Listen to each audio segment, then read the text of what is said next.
If you're obsessed by memories of the past, more than 18 months old, and most of those are negative, so anxiety provoking most often, then there's a lot of you that's stuck in the past. And what that means is you didn't map the territory well enough, and the parts of your brain that are alarm systems, anxiety systems, are saying, no, no, there's holes in the way you're looking at the world. There's holes in the way that you're looking in the world. And you fell in them once, and you don't know where they are, and you don't know how to fill them, and you don't know how to walk around them, and so you can't forget them, you can't forget them, you can't forget them, you can't forget them. So you have recurring nightmares, for example, are a good example of that sort of thing happening. But in any case, if you have memories like that, you remember them, they make you feel anxious and negative, you're stuck back there. Your body is still reacting as if there's an emergency that could happen again that you haven't fixed. And it doesn't matter if it was your fault, that's irrelevant, because the alarm system doesn't care. Like, when your smoke detector goes off, it isn't relevant whether it was your fault. The smoke detector just says, house is on fire.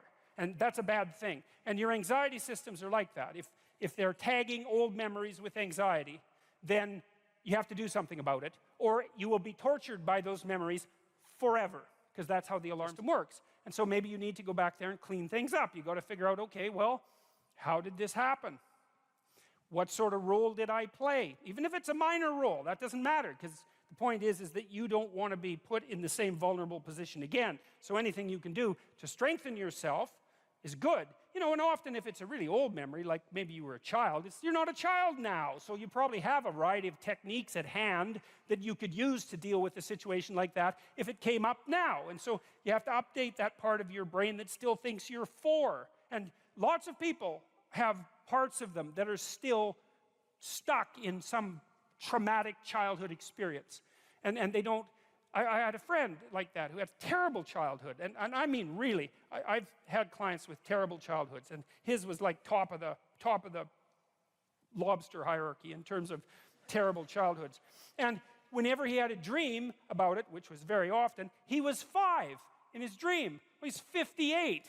You know, he's not 5, but hadn't been updated, and so he was still 5 in his dreams, and it was a complete bloody nightmares for him, complete with all sorts of terrible physiological symptoms, really hurting his life. He couldn't get himself updated, and he's much older in his dreams now, by the way. He's up to about 45, so which is way better than 5, you know, because you can't fight back when you're 5, but you can fight back when you're 45, especially if you have some, you know, some experience at your disposal. So anyways, you need to know where you are. So let's say where you are is, well, you're on this stage, and you're on this side of the stage, and you decide that you're going to go over to that side of the stage, just to show that you can. And you're making the decision, the same decision that, you know, the famous chicken who is going to cross the road. Why does the chicken cross the road? Well, if it's a sensible chicken, it's because it assumes that there's something better on the other side of the road. It's like, or maybe it's random curiosity, but then it just gets picked off by a dingo or a coyote, so that's not so good. The other side of the road is better, so away the chicken goes. So that's what you're doing. You're going somewhere slightly better. And so that's good. Technically, it's good. Because the way that your positive emotion systems work, they run on a neurochemical called dopamine, which, by the way, is the neurochemical system that drugs like cocaine and methamphetamine and alcohol for some people and opiates affect dramatically and make people feel far better than they should, which is part of their danger. It's a very fundamental system. The dopamine system kicks in with a kick of positive emotion if you're going somewhere that's worth going. And so that's worth knowing. It's really worth knowing. It's like, okay, you want a little bit of positivity in your life. Well, how do you get it? Well, you've got to get the system. It's almost like it's the left hemisphere system for most people. Not that that's particularly relevant, but it is a standalone neurochemical system. It's rooted very, very deeply in the brain's exploratory circuitry. So very ancient system. And it's happy when you have somewhere to go. That's the first thing. And then it's also happy when you're going there. And so if I'm on this side of the stage and I want to go over to that side of the stage and I see that there's a nice clear pathway, I could just go straight down this line, then I look at that and I'm actually a little happy. I'm not ecstatic. I mean, who the hell cares if I get to the other side of the stage, right? I mean, it's a small piece of my life, but it's not nothing. It's something. Okay, and so I look at the pathway, and I think that's a good pathway, and I feel a little positive. And then if I move here, and then I see that little table right in the way between me and the other side of the stage, then I feel a little negative, because I don't want an obstacle in my pathway. And so that's really how you're looking at the world, by the way. You don't see objects. It's not the right way to think about it. We don't see objects and then think about them, and then evaluate them, and then decide how to act on them. Or if we do it rarely and slowly and with a lot of thought. What we see instead are pathways with tools that will move us forward, or obstacles, right? And there's no obstacles here, and there's a nice flat road, and so great. Positive emotion. This is a task I can undertake. The sailing is clear. It's a good day. And then I'm here, and it's like, yeah, well, that's a little annoying. I get a little pang of disappointment, let's say, anxiety. Can I make it around that obstacle? I'm fairly confident. I've done this sort of thing before. So I can take the rough route, and I can, walk forward like this, and then I can do this great trick, which is just this, and then, I've circumvented the obstacle. Now, if I didn't know how to do the little bit of circumvention, then that would be a real problem, right? Because I couldn't get from point A to B, and that would screw up my plan. But I do have that particular skill set, so it's a minor disruption to the perceptual set that I'm using to organize the world. It's a minor bit of chaos, because that's what happens when your perceptual set, the structure that you're using to organize the world, the plan through which you're viewing the complexity of the world, reveals an inadequacy, then that destabilizes your emotions. So that's another thing to know. One thing you need to know is you need to be going somewhere, and there needs to be a pathway in order for you to feel good. The other thing to know is that if that plan is untenable or becomes destabilized, then what happens is you become flooded with negative emotion.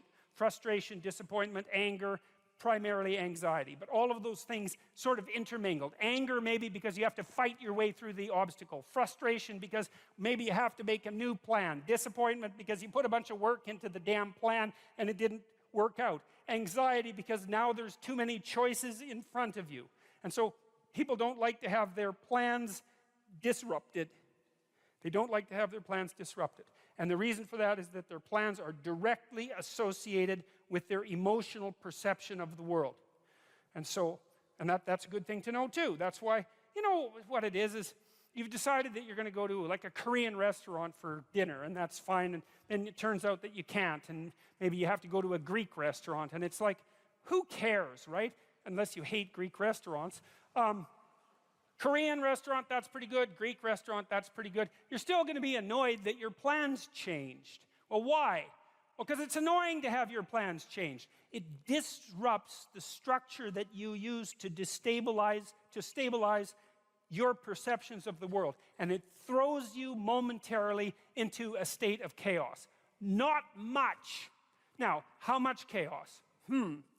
This is interesting. We don't know. Like, let's say you wake up one morning and you have an ache in your side. It's like, well, you don't have an ache in your side. What does it mean that you have an ache in your side? Well, you don't know. Like, maybe it means you pulled a muscle, and like, who the hell cares? Maybe it means you have cancer, and like, you're going to be dead in 6 months. The whole range of possibility is there, and some people will assume one thing, it's like, that's nothing, and some people will assume the other, and all of them will be right sometime. And so the question is, how do you calibrate something like that? And the answer is, well, we tend to guess at it. We guess at it temperamentally. So one way we guess at it is we have our set points for negative emotion. So it's neuroticism, trait. Some people will be a lot more nervous about a small level anomaly than others. And maybe they'll go to the hospital first and they won't die. And then, or maybe they'll be freaking out all the time and they'll be a hypochondriac, right? So there's pros and cons about being nervous like that. The other person's very emotionally stable. They don't worry about much. They think, it's nothing. And then, by the time they get to the hospital, it's too late. Hey, that's how the dice roll.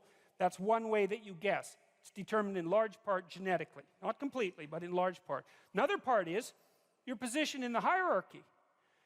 So the issue is, well, how safe are you in life? And the answer is, who knows? But one of the way you guess is, well, are you good at things? Because if you're good at things and a problem comes up, you can probably solve it. And then you might think, well, how do you know if you're good at things? And one answer might be, well, other people think you're good at things. Because you're really kind of comparing yourself to other people when you're thinking about whether or not you're good at things. And so if it turns out that you're in a hierarchy and you're fairly high in the hierarchy, indicating a certain degree of competence, then your nervous system, under the control of the serotonin system, dampens down your negative emotion. It says, look, you know, all things considered, you're probably pretty safe. And that's nice, but it also means you don't like having your position in the dominance hierarchy challenged at all. Because if you get tossed down the hierarchy, let's say you get fired, well, it wreaks havoc with your serotonergic function. It makes you defeated, like the defeated lobsters that I wrote about. And then all of a sudden, you're way more susceptible to negative emotion. And who wants that? And so that's why you don't even like to lose arguments. You know, you lose a little argument, it's like, whoop, down the dominance hierarchy a bit, up, emotions are a bit destabilized. It's no damn way, I'm right. And why? Because I want to keep my neurochemistry in check. And no wonder. Well, the thing is, sometimes it's better to learn than to insist upon being right, because learning works better for the future. But you get the point.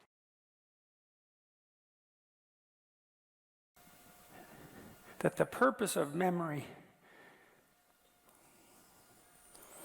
is to provide you with a map of what to do so that you can be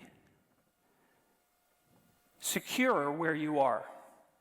And maybe more than that, so that you can be secure and gain advantage, you know. You can get what you need and want from the circumstance. That would be even better. But, you know, lots of times you'll just settle for nothing terrible happening. If you can add some additional gain to that, so much the better. You know, maybe you learn that nothing happens to you in the playground that's upsetting, or maybe you learn that it's a great place to make friends, and that's even better. And then part of exploring the playground would be going out to make friends, and hopefully your mother, in some sense, is somewhat hands-off about that so that you can bang yourself up against the world a bit and learn what you need to learn about how to negotiate friendships. Now, let's go back to this guy who's having murderous fantasies. Now, he's humiliated in high school. So you ask yourself, why? Well, there's a pretty good literature on bullying, and generally, bullies poke at all sorts of people, and they start with little pokes. And if they can get a response that's gratifying to their desire to shame, then they'll keep attacking. But they start off small, and not everybody gets bullied. Most people get bullied some when they're kids, but some people are targeted fairly frequently, and they're people who tend to react in the manner the bully wants. And perhaps there are also people who don't defend themselves very well when the first pokes occur. You know, they don't have a quick word in response. They won't stand up for themselves. They retreat. They get over emotional. So then you might ask yourself, well, why would that be? Well, if your mother is operating properly in the playground, she's there when you run back and you need her. She's not there behind you when you don't need her, making sure nothing bad happens to you. And, well, why? Well, because bad things are going to happen to you, and what you need to learn is how to deal with that on your own. That's the best protection your mother can provide in the final analysis, is to allow you to be challenged, to build competence. And that takes a fair bit of forbearance on her part. Right? She has to be willing to let you go out there and make mistakes. I remember when my daughter was learning, I bought her these monkey bars. Climb up a ladder, cross a ladder, down a ladder. It was pretty high. It was about 8 feet, I think. And she was about 3. She was out in the backyard learning to climb up these monkey bars. It was really interesting to watch her.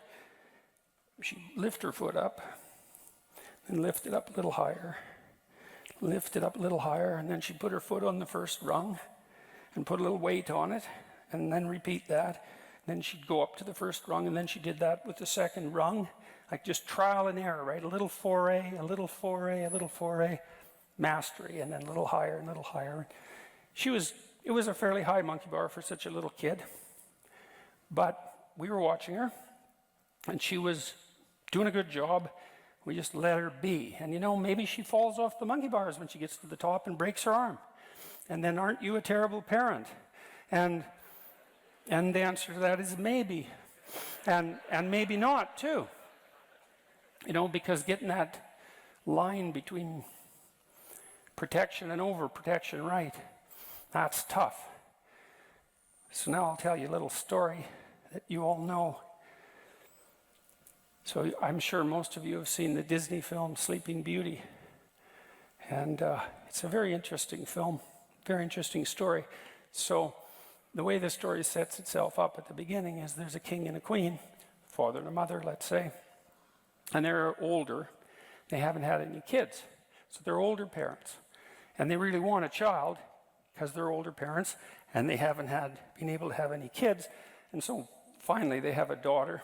They call her Aurora, and they're pretty thrilled about it, and the whole kingdom has a celebration, and it's christening day, and they invite everyone in the kingdom to come, except Maleficent, which is an interesting word because she's an evil queen, but Maleficent means malevolent, right?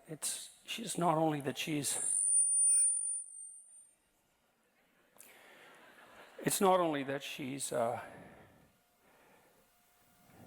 Mother Nature, in the negative guise.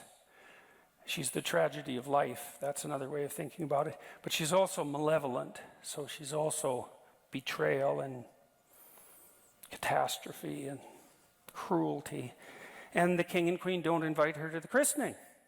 And you think, well, no wonder. Do you really want something like that at your child's birthday party or the christening, let's say? And the answer is, if you don't want that there, then you're that.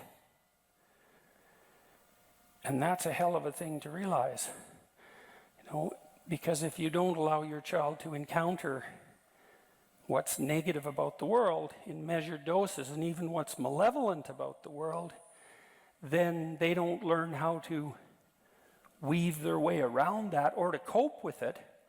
Both of those are important.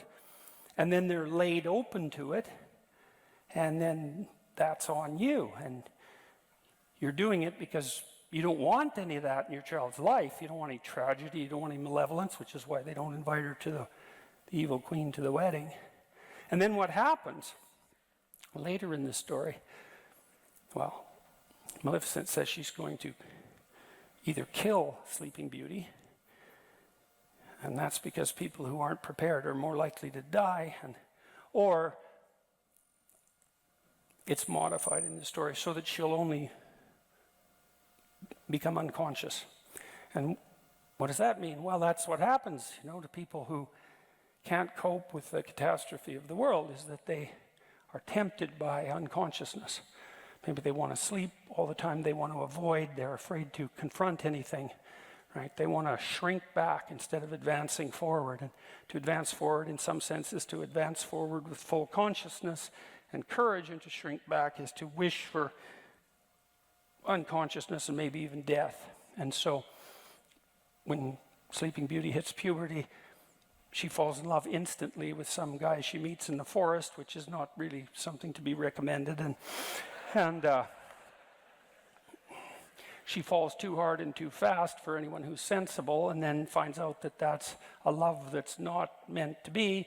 And she's so catastrophically destroyed by that Maleficent is able to entice her into unconsciousness. And so then she's asleep. And she's asleep because the world's too much for her. She wants to be asleep. The rest of the story is about, I think it's Prince Philip, the hero, who confronts Maleficent, who transforms herself into a dragon and attempts to destroy him. and he confronts her successfully and hacks his way through all the thorns that she's put around the castle and wakes Sleeping Beauty up. And you can think about that in a sort of cynical way, that this poor unconscious girl needs the hero who's a man to save her from the catastrophe of nature and malevolence and tragedy. But you can also read it psychologically, and you can say that it's the awakening of the spirit of the hero and the conscious willingness to advance in the face of tragedy and malevolence that's the proper antidote to the desire for unconsciousness in the face of the vicissitudes of life.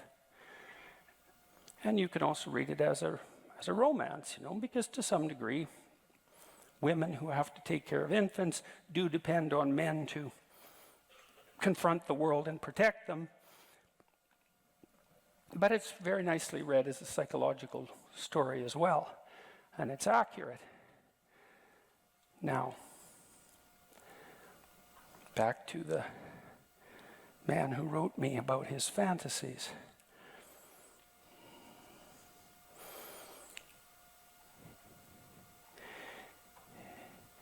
The parts of his brain that are bringing mind, psyche, that are bringing those memories of being humiliated back are part of an alarm system. It's the same alarm system that tells you when something unexplored is dangerous. And if you're in a social situation, and the consequence of being in this situation is that you're being humiliated and undermined, then obviously you haven't mapped out that situation very well. Now, there might be all sorts of reasons, and some of them might not be your fault, but it doesn't really matter as far as these alarm systems are concerned, because all they're concerned about is the fact that you don't know what to do when you're in that situation, and that's not good for you, and you can't forget it. And the reason you can't forget it is, what if you're in that situation again? And so the alarm system says, well, what if you're in that situation again? What if you're in that situation again? What if you're in that situation again? And often traumatic memories are repetitive for people. They can't get them out of their minds, and then they try to avoid them.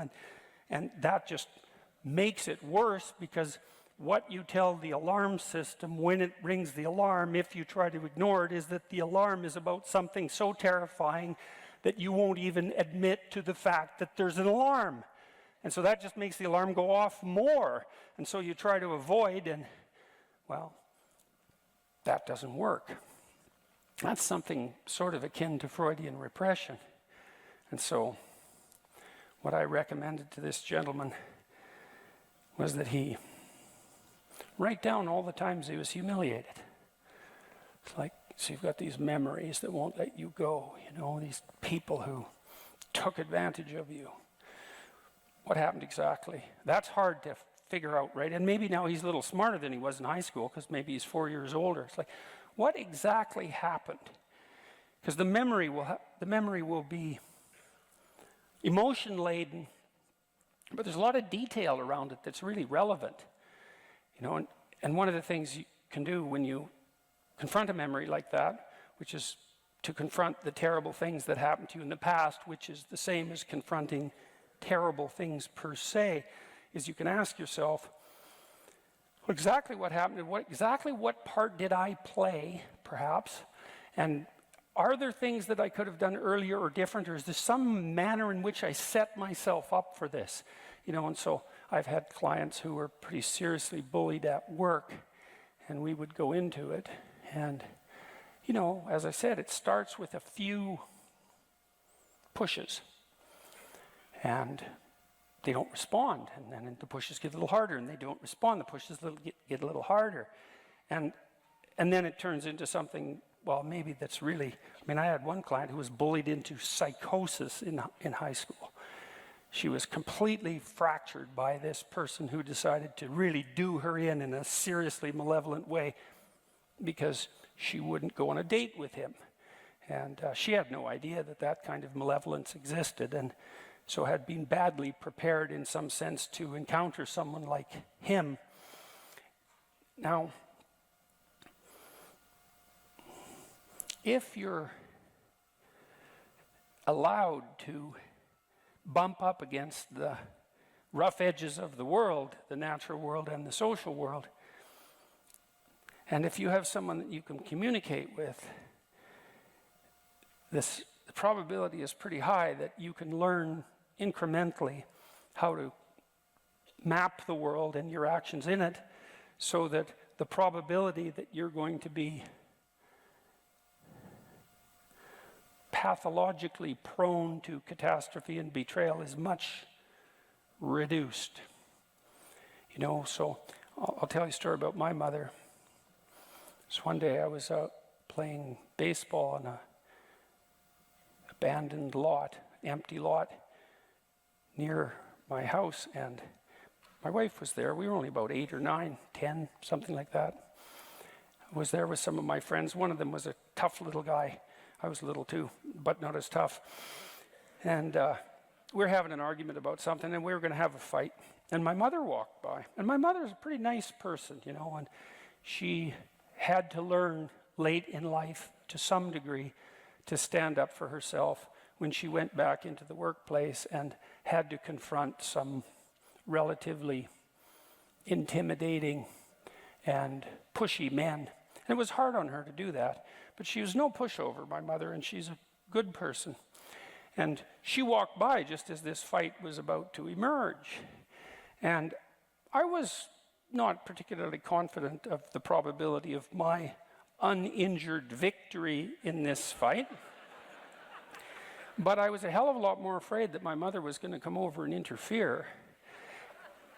And she didn't. But she knew what was happening. She looked. I saw her look. I knew she knew. She knew I knew. And she walked on. And it's like, more power to her, you know.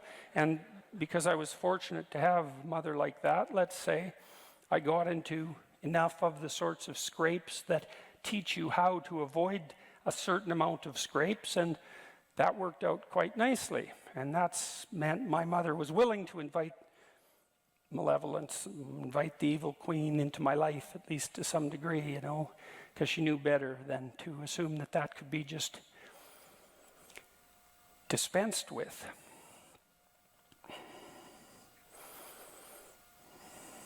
This program that, so this guy that was having these fantasies, so he said he's very afraid of the fantasies because they were murderous. And you think murderous fantasies, when do they emerge? Well, they definitely emerge when you've been pushed 100 times and now you're past anything that vaguely resembles reason. And then the fantasy comes up as a manifestation of rage. So I asked him to write down what had happened and also to write down the fantasies. You know, what reaction is it that you're having? Now, you'd hope that it wasn't like he leapt from happy to murderous in one leap.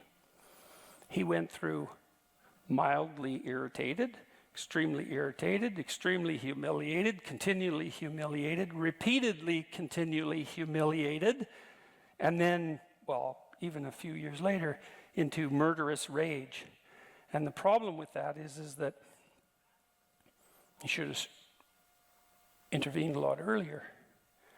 And so part of what he needed to learn by going back into that memory, which was now associated with those murderous fantasies, is that the aggression that was manifesting itself in the fantasies hadn't been manifested early enough in the process that led to his humiliation. And so then you can imagine, well, why didn't he react to being bullied in a way that would have stopped it? And the answer to that might be, well, he didn't have the skill, he didn't have the physical prowess, or perhaps he was overprotected. I don't know, because I didn't know the story. But it doesn't make any difference, because what he needed to figure out was how to take that response and differentiate it into something that was reasonably skilled, so that the next time someone pulled a stunt that was like the stunts that led to his humiliation in high school, he was ready to act. And so you can think, if a memory that you have that's old, well, or a problem that's bothering you right now that won't let you go, You can look at your fantasies because they'll often give you a clue as to what the appropriate response needs to be, not that that's necessarily the response you have to manifest, and then the trick is to implement the response in a manner that stops you from falling into the same hole that you fell in many times before. These stories that the psychologist's students wrote about their past traumas were curative, because if they used words that indicated understanding, comprehension, etc., then they were remapping the territory that they hadn't mapped properly the first time they walked over it. And all of you is very much concerned with your stability and your safety from betrayal and malevolence, and the probability, the probability that the necessity to avoid unnecessary tragedy. And so any past behavior that indicates that there's a hole in the map that you're using to orient yourself in the world lets all that terror shine through, and that's what the alarm is. And the reason it goes off is because it's saying to you, you have a map, it's got some bad holes, and the holes are places you probably are going to have to go again. And so if you go there again and the hole's still there, you're going to fall in the hole. And the last time you fell in the hole, it wasn't good for you, and so you should be alert to that.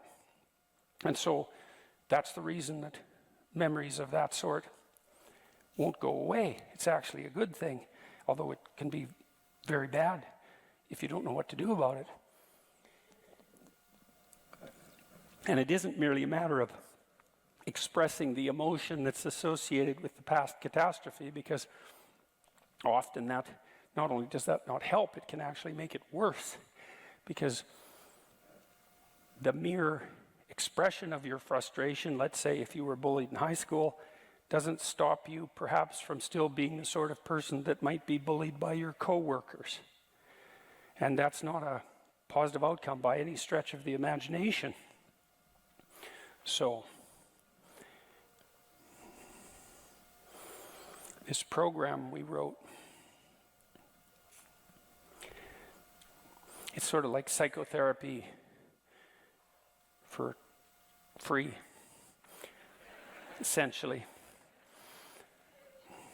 It asks you to, and I used it on this client of mine who'd been bullied into a psychotic state when she was in high school. She could hardly even talk when she first came to see me, and she was hallucinating in all sorts of strange ways. She was really badly fractured by this person who'd tortured her 3/4 to death, and we went through her whole life. She could talk a little bit, and she could write a little bit, and I sat her behind my desk, my computer, and we opened this program. And what it does is it has you divide your life up into epochs, whatever you want. Maybe it's kindergarten, grade 1 to grade 3, grade 3 to grade 6. You know, you can do it numerically like that. You could do it by age. I had people who were more agreeable in temperament. They would divide their life up into relationships.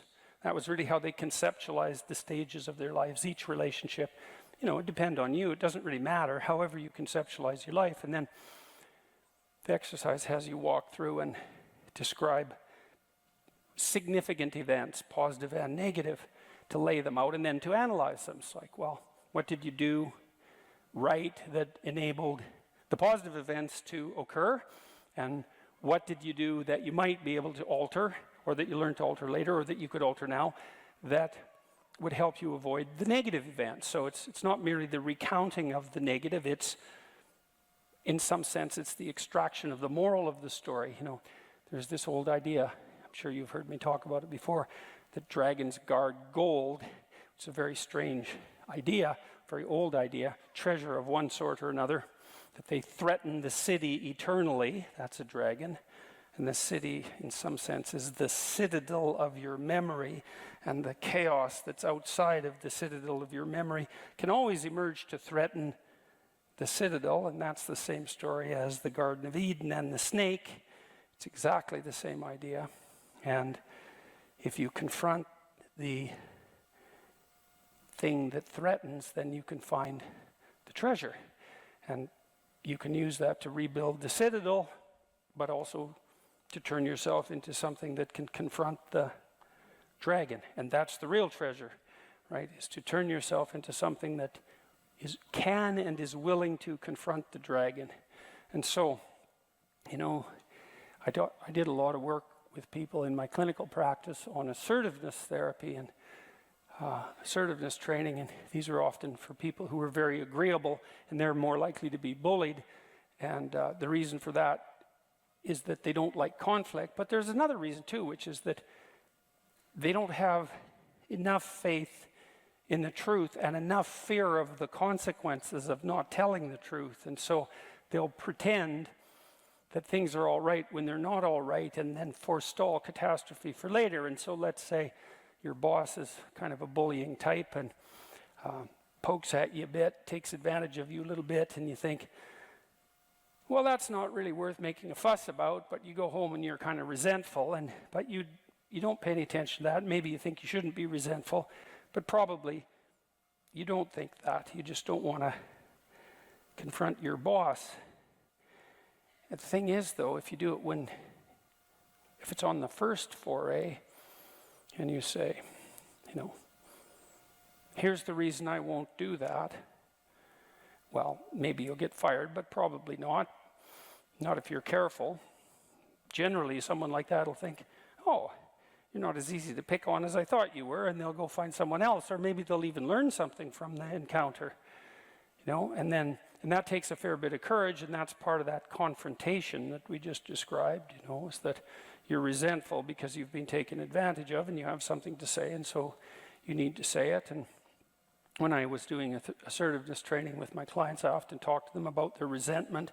That would be the kind of resentment that might have someone generate murderous fantasies 4 years later. These people who go out and do murderous things, you know, they've harbored an awful lot of resentment. There's a lot of things they didn't say when they should have said them, that's for sure. And so, you know, and if you let the people around you who you love hypothetically take advantage of you, then you're going to harbor resentment, and that's going to come out in all sorts of ways that are really not positive in the least for you or for them. And so it's better just to have it's just better to draw the line when when all there is of the dragon is one tooth. Say, no, here's why, leave me alone, or here's how I want to be treated instead.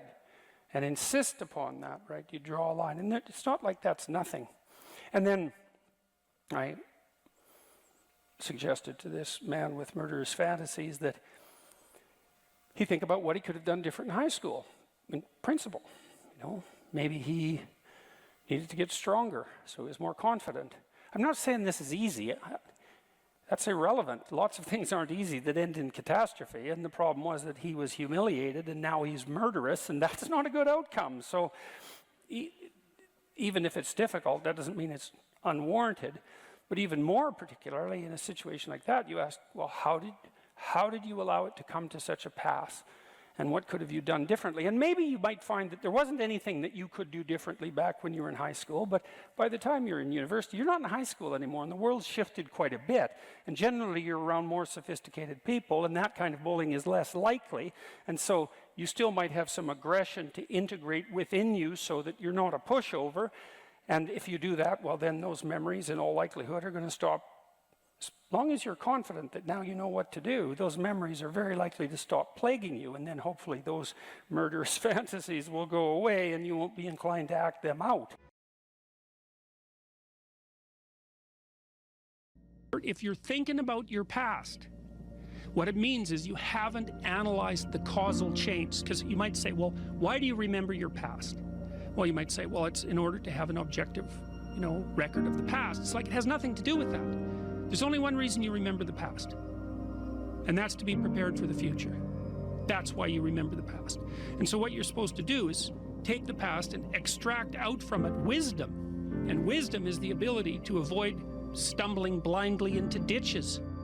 Here's a time in my past I stumbled blindly into this horrible ditch and terrible things happened to me. You need to take that apart. You need to figure out how was it that events conspired with your participation, voluntarily or involuntarily, so that terrible consequence emerged. You need to know why that happened and how you could react differently in that situation. And as soon as you do that, your brain will leave it alone. It won't obsess you about it anymore, because the anxiety-producing parts of your brain are basically trying to tell you where there are obstacles in your environment. Don't go there, there's fire. Maybe you could master the fire, right? Then you're a wielder of fire, you're not just a victim. And lots of situations are dangerous or not dangerous depending on your level of mastery, right? Life is like that. And so a negative emotion that's associated with a memory is something that's crying out for mastery, and writing can really help with that. You're reorganizing your brain when you write autobiographically. Imagine emotion, memories can be stored at different levels of your brain, from sort of primordial, reptilian, image-laden areas that are very emotional, up to finely articulated plans for your future life. Well, you want to take everything that's negative and emotional and transform that into a fully articulated vision for your future. And that frees you of your past. You shouldn't be thinking about your past. I mean, maybe if you're 80 and you're going over a well-spent life, that's a whole different thing. But if you're 30, 35, or 20, and most of the time you're thinking about your past, it's like your soul is trapped back there. You need to free it through investigation. And the metaphysical language is appropriate, because that is, in a sense, what you're doing. You're trapped in the past. It's like you got to break free of that so you can use all your resources to move ahead into the future.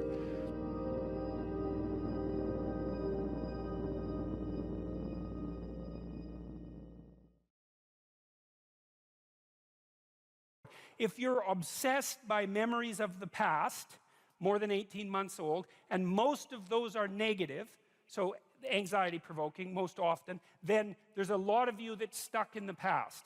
And what that means is you didn't map the territory well enough, and the parts of your brain that are alarm systems, anxiety systems, are saying, no, there's holes in the way you're looking at the world. There's holes in the way that you're looking in the world. And you fell in them once, and you don't know where they are, and you don't know how to fill them, and you don't know how to walk around them, and so you can't forget them, you can't forget them, you can't forget them, you can't forget them. So you have recurring nightmares, for example, are a good example of that sort of thing happening. But in any case, if you have memories like that, you remember them, they make you feel anxious and negative, you're stuck back there. Your body is still reacting as if there's an emergency that could happen again that you haven't fixed. And it doesn't matter if it was your fault. That's irrelevant, because the alarm system doesn't care. Like, when your smoke detector goes off, it isn't relevant whether it was your fault. The smoke detector just says, house is on fire.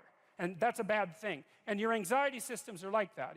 If they're tagging old memories with anxiety, then you have to do something about it, or you will be tortured by those memories forever, because that's how the alarm system works. And so maybe you need to go back there and clean things up. You got to figure out, okay, well, how did this happen? What sort of role did I play? Even if it's a minor role, that doesn't matter, because the point is that you don't want to be put in the same vulnerable position again. So anything you can do to strengthen yourself is good. You know, and often if it's a really old memory, like maybe you were a child, you're not a child now, so you probably have a variety of techniques at hand that you could use to deal with a situation like that if it came up now. And so you have to update that part of your brain that still thinks you're 4. And lots of people have parts of them that are still stuck in some traumatic childhood experience. And they don't. I had a friend like that who had a terrible childhood, and I mean really, I've had clients with terrible childhoods, and his was like top of the lobster hierarchy in terms of terrible childhoods. And whenever he had a dream about it, which was very often, he was 5 in his dream. Well, he's 58. You know, he's not 5, but hadn't been updated, and so he was still 5 in his dreams. It was a complete bloody nightmares for him, complete with all sorts of terrible physiological symptoms, really hurting his life. He couldn't get himself updated, and he's much older in his dreams now, by the way. He's up to about 45, so which is way better than 5, you know, because you can't fight back when you're 5, but you can fight back when you're 45, especially if you have some experience at your disposal. So anyways, you need to know where you are. So let's say where you are is, well, you're on this stage, and you're on this side of the stage, and you decide that you're going to go over to that side of the stage, just to show that you can. And you're making the decision, the same decision that, you know, the famous chicken who is going to cross the road. Why does the chicken cross the road? Well, if it's a sensible chicken, it's because it assumes that there's something better on the other side of the road. It's like, or maybe it's random curiosity, but then it just gets picked off by a dingo or a coyote, so that's not so good. The other side of the road is better, so away the chicken goes. So that's what you're doing. You're going somewhere slightly better. And so that's good. Technically, it's good. Because the way that your positive emotion systems work, they run on a neurochemical called dopamine, which, by the way, is the neurochemical system that drugs like cocaine and methamphetamine and alcohol for some people and opiates affect dramatically and make people feel far better than they should, which is part of their danger. It's a very fundamental system. The dopamine system kicks in with a kick of positive emotion if you're going somewhere that's worth going. And so that's worth knowing. It's really worth knowing. It's like, okay, you want a little bit of positivity in your life. Well, how do you get it? Well, you've got to get the system. It's almost like it's the left hemisphere system for most people. Not that that's particularly relevant, but it is a standalone neurochemical system. It's rooted very, very deeply in the brain's exploratory circuitry. So very ancient system. And it's happy when you have somewhere to go. That's the first thing. And then it's also happy when you're going there. And so if I'm on this side of the stage and I want to go over to that side of the stage and I see that there's a nice clear pathway, I could just go straight down this line, then I look at that and I'm actually a little happy. I'm not ecstatic. I mean, who the hell cares if I get to the other side of the stage, right? I mean, it's a small piece of my life, but it's not nothing. It's something. Okay, and so I look at the pathway, and I think that's a good pathway, and I feel a little positive. And then if I move here, and then I see that little table right in the way between me and the other side of the stage, then I feel a little negative, because I don't want an obstacle in my pathway. And so that's really how you're looking at the world, by the way. You don't see objects. It's not the right way to think about it. We don't see objects, and then think about them, and then evaluate them, and then decide how to act on them. Or if we do it rarely and slowly and with a lot of thought. What we see instead are pathways with tools that will move us forward, or obstacles, right? And there's no obstacles here, and there's a nice flat road, and so great. Positive emotion. This is a task I can undertake. The sailing is clear. It's a good day. And then I'm here, and it's like, yeah, well, that's a little annoying. I get a little pang of disappointment, let's say, anxiety. Can I make it around that obstacle?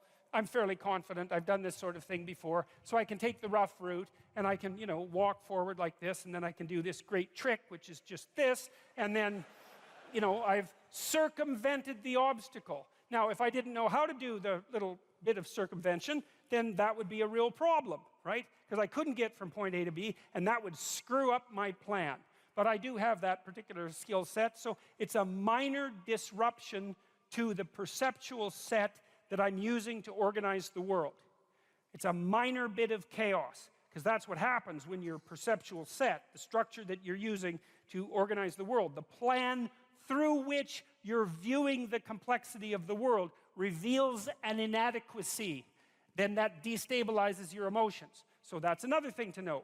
One thing you need to know is you need to be going somewhere, and there needs to be a pathway in order for you to feel good. The other thing to know is that if that plan is untenable or becomes destabilized, then what happens is you become flooded with negative emotion.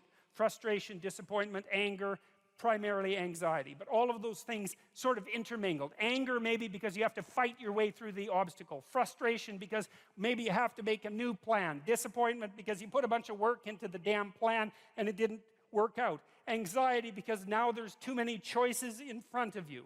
And so people don't like to have their plans disrupted. They don't like to have their plans disrupted. And the reason for that is that their plans are directly associated with their emotional perception of the world. And so, that's a good thing to know too. That's why, what it is you've decided that you're going to go to like a Korean restaurant for dinner, and that's fine, and then it turns out that you can't, and maybe you have to go to a Greek restaurant, and it's like, who cares, right? Unless you hate Greek restaurants.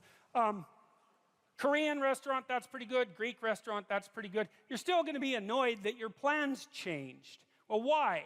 Well, because it's annoying to have your plans changed. It disrupts the structure that you use to stabilize your perceptions of the world. And it throws you momentarily into a state of chaos. Not much. Now, how much chaos? This is interesting.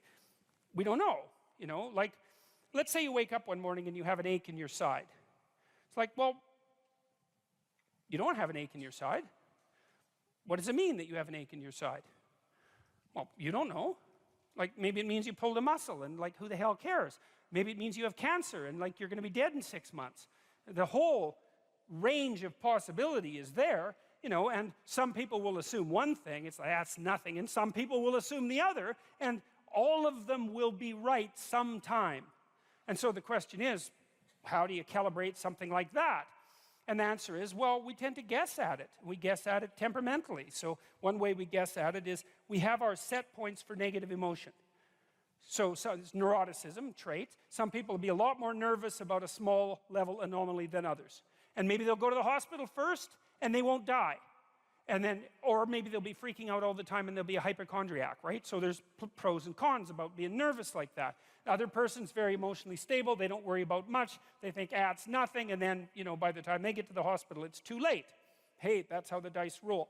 That's one way that you guess. It's determined in large part genetically. Not completely, but in large part. Another part is your position in the hierarchy. You know, so the issue is, well, how safe are you in life? And the answer is, who knows? But one of the way you guess is, well, are you good at things? You know, because if you're good at things and a problem comes up, you can probably solve it. And then you might think, well, how do you know if you're good at things? And one answer might be, well, other people think you're good at things. Because you're really kind of comparing yourself to other people when you're thinking about whether or not you're good at things. And so if it turns out that you're in a hierarchy and you're fairly high in the hierarchy, indicating a certain degree of competence, then your nervous system, under the control of the serotonin system, dampens down your negative emotion.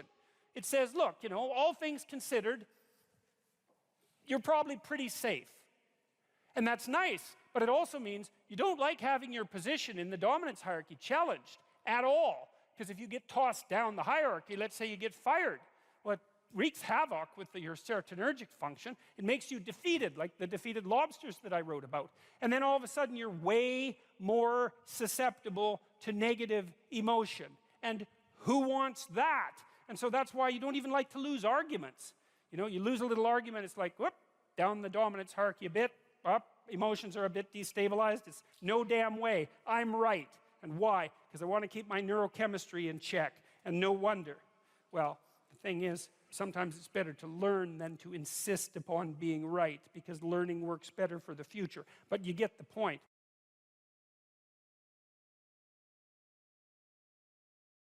You're sitting on the edge of the bed trying to have an honest dialogue with yourself, and the little voice says, you know, it's pretty disgusting in here.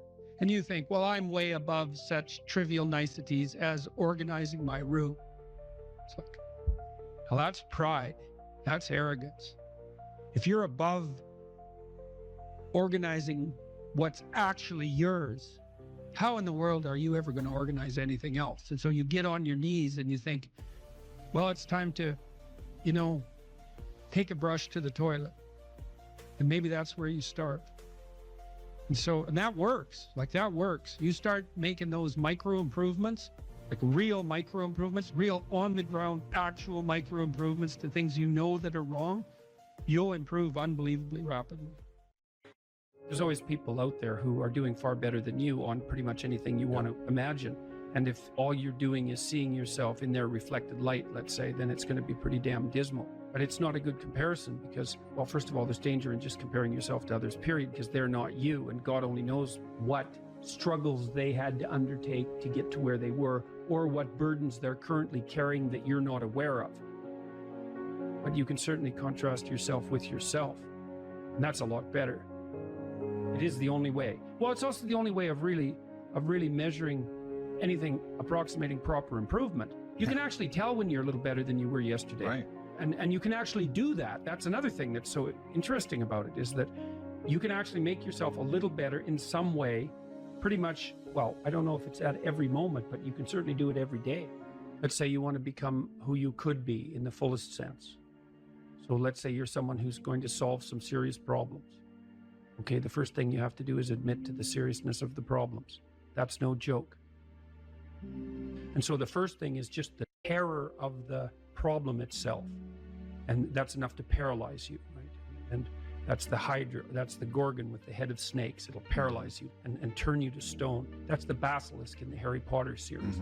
You look at it and it turns you to stone and lurks underneath everything, right? And it's malevolence and tragedy. And so there's that. And then the next is, well, you're going to take responsibility for that? You're really going to do that, are you? That's a hell of a load, man. And so it's daunting to even consider that. And then there's the discipline and responsibility that necessitates, which is also daunting. It's like, oh my God, the problem's that serious. I'm really going to have to get my act together in order to not contribute to it, much less solve it. And so the problem is terrible. And then the solution is daunting. But the upside of that is like, well, there isn't anything better to have than a problem that's worth solving, like that's really worth solving, right? And so the more of that you take on, the more you have a reason to get out of bed in the morning, no matter what. Like, I'm getting up, I'm trudging forward. Doesn't matter what I'm suffering from. I've got things that need to be done. They're necessary. And that gives you that sense of purpose that is the antidote to bitterness. Okay, well, let's say you want your life to be meaningful. It's like, okay, then what you do matters. It actually matters. Or how starting to clean up the room changed their life. That's quite fun because it's something I always tell people to do instead of going out and protesting. Jesus, I just can't stand that. Cleaning up the room? Yeah. Meaning? Well, my sense is that if you want to change the world, you start from yourself and work outward because you build your competence that way. It's like, I don't know how you can go out and protest the structure of the entire economic system if you can't keep your room organized. Well, I made a video which was called Message to Millennials, where it was called How to Change the World Properly.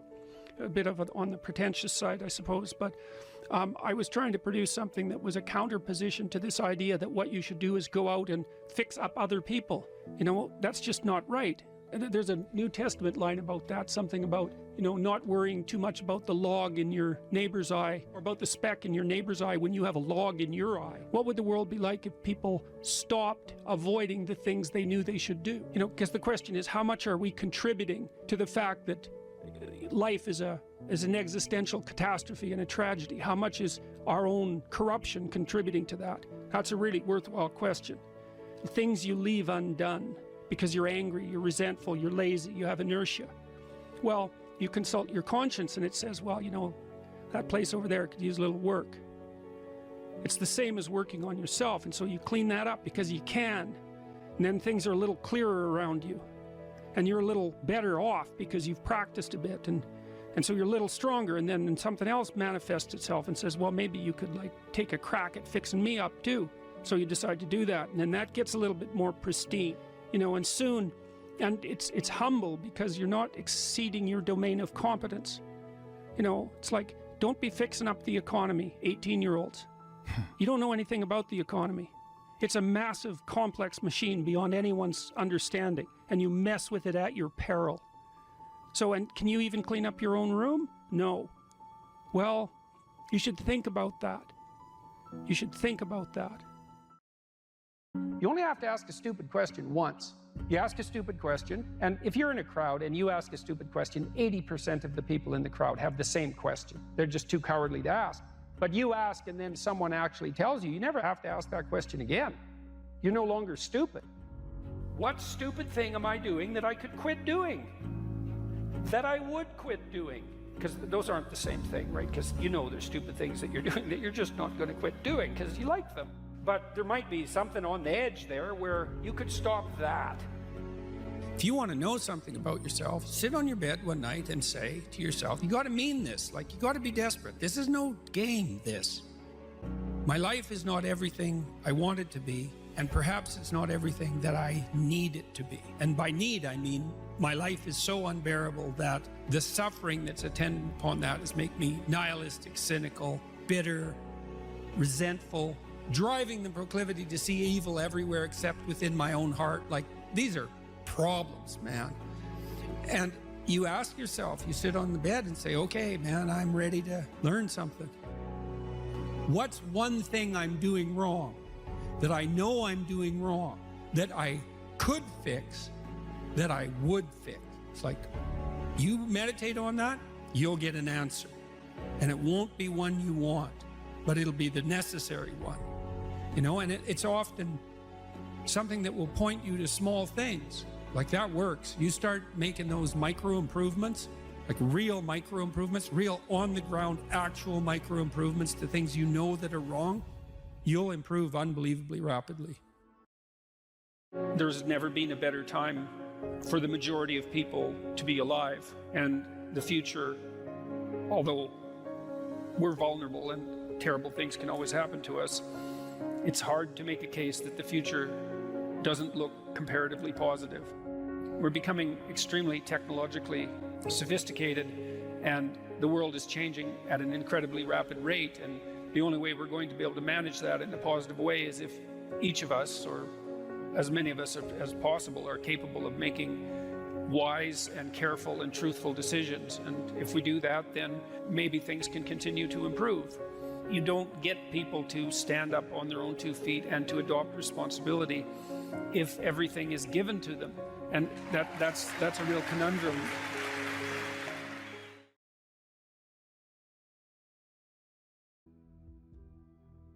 I had lots of clients and students who were chaotic in their orientation to life. They didn't know what to do, and they didn't know what to do about not knowing what to do. It's like, I don't know what to do with my life, and I don't know what to do about my ignorance. And my reaction to that, in some sense, wasn't exactly the reaction of a clinician, because not a typical clinician, because typical clinicians are liberal Protestant in their fundamental orientation, and they tend to think of psychological development as something like self-actualization, right? It's really a self-development process. But that wasn't my observation, partly influenced by the developmental psychologist Jean Piaget. I had a more communitarian view of human development than that, and my observation was that most people find the cardinal meanings in their life not as a consequence of the development of their self, whatever that is, but in service to other people, in the adoption of responsibility. You know, because you're told, be responsible, and it's a finger-wagging thing again, you know, that if you were a good person, you be responsible, you do your duty. But no one ever says, well, because that's where you find the abiding meaning in your life, and you need that meaning to sustain you through suffering. And that's definitely the case. You know, I was very ill for a number of years, and a lot of what got me through that wasn't my own special nature, let's say, but the support of my family and the support of my friends and the support of the broader community made a huge difference, not only psychologically, because I knew people were supporting me, but also practically. You build yourself a community, you sacrifice yourself in the service of other people, not so much because you should, although you should, but because that is where meaning is to be found, and you need a deep meaning to sustain you through tragedy. That's the arc. And you find that deep meaning, and you know, there's a notion that it's better to give to receive than to receive, and it sounds like a Hallmark greeting card in some sense, and people are cynical about that too. Well, yeah, you say that because you should be good and think that, but if you watch yourself, you'll see that it's true, because one of the things that's been really pronounced element in my life is that, you know, people thank me from time to time for things that I've done or said, and there isn't a better experience than that, you know, that you've put something out that's actually a manifestation of what you truly believe, and the consequence of that is part of the redemptive process for someone else. There is nothing that's better than that. Zero, nothing. In fact, I don't think there's anything that's even in the same conceptual universe of that in terms of its intrinsically rewarding properties. There's nothing better than to have people, perhaps particularly people you've never met, tell you that what you have been doing has had a salutary effect on their lives. And so that's a hell of a fine thing to aim for. And why not aim for it, you know? Because you could do it.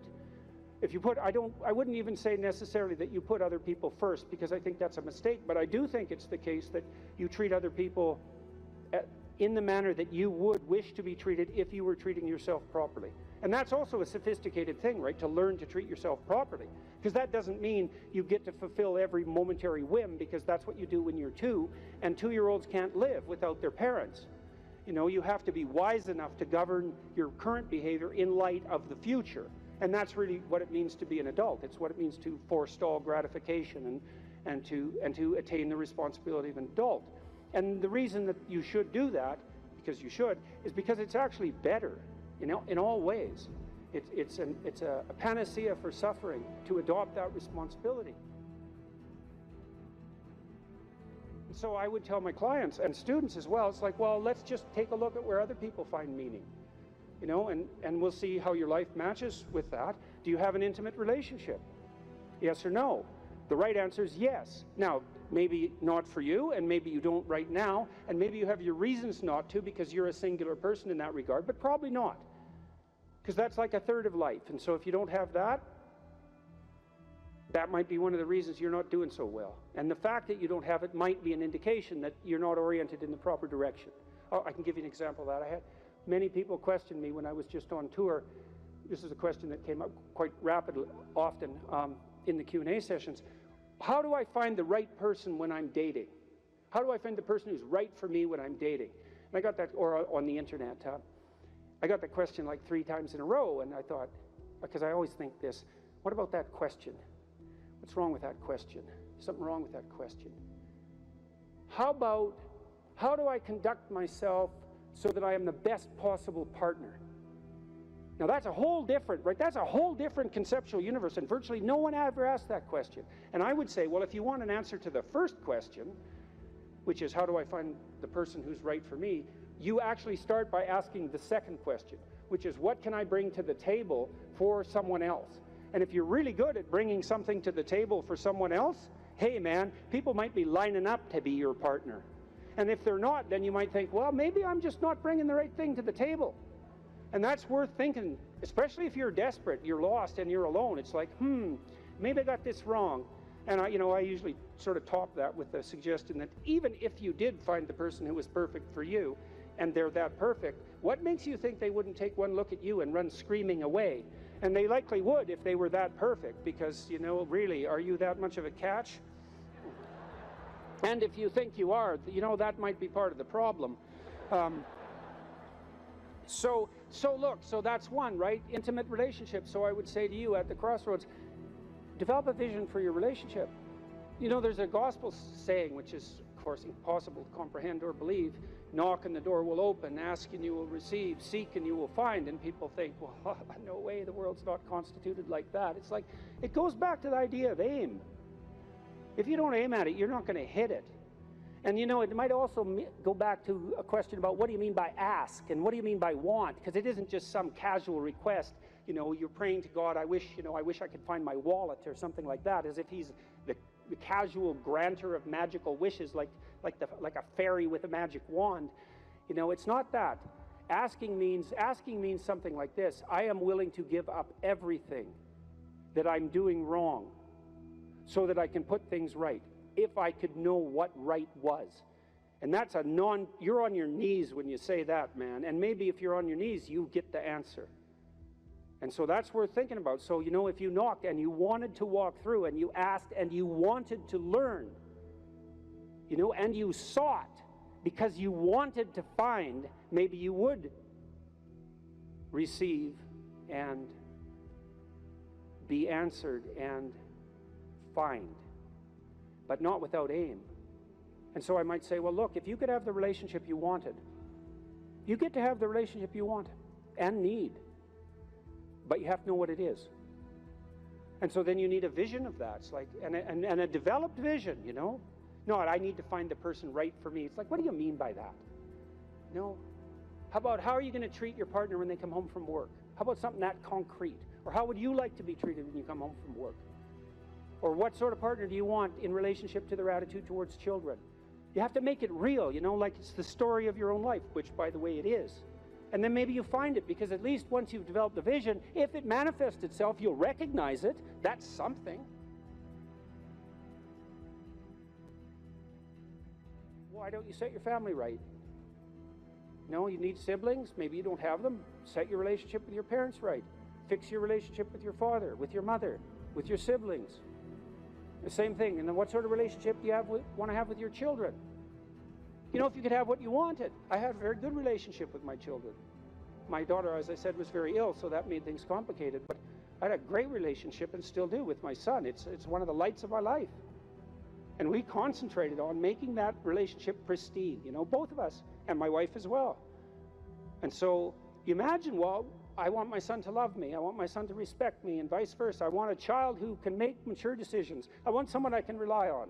I want someone who other people gravitate towards. Because I can have what I want if I'm willing to make the proper sacrifices.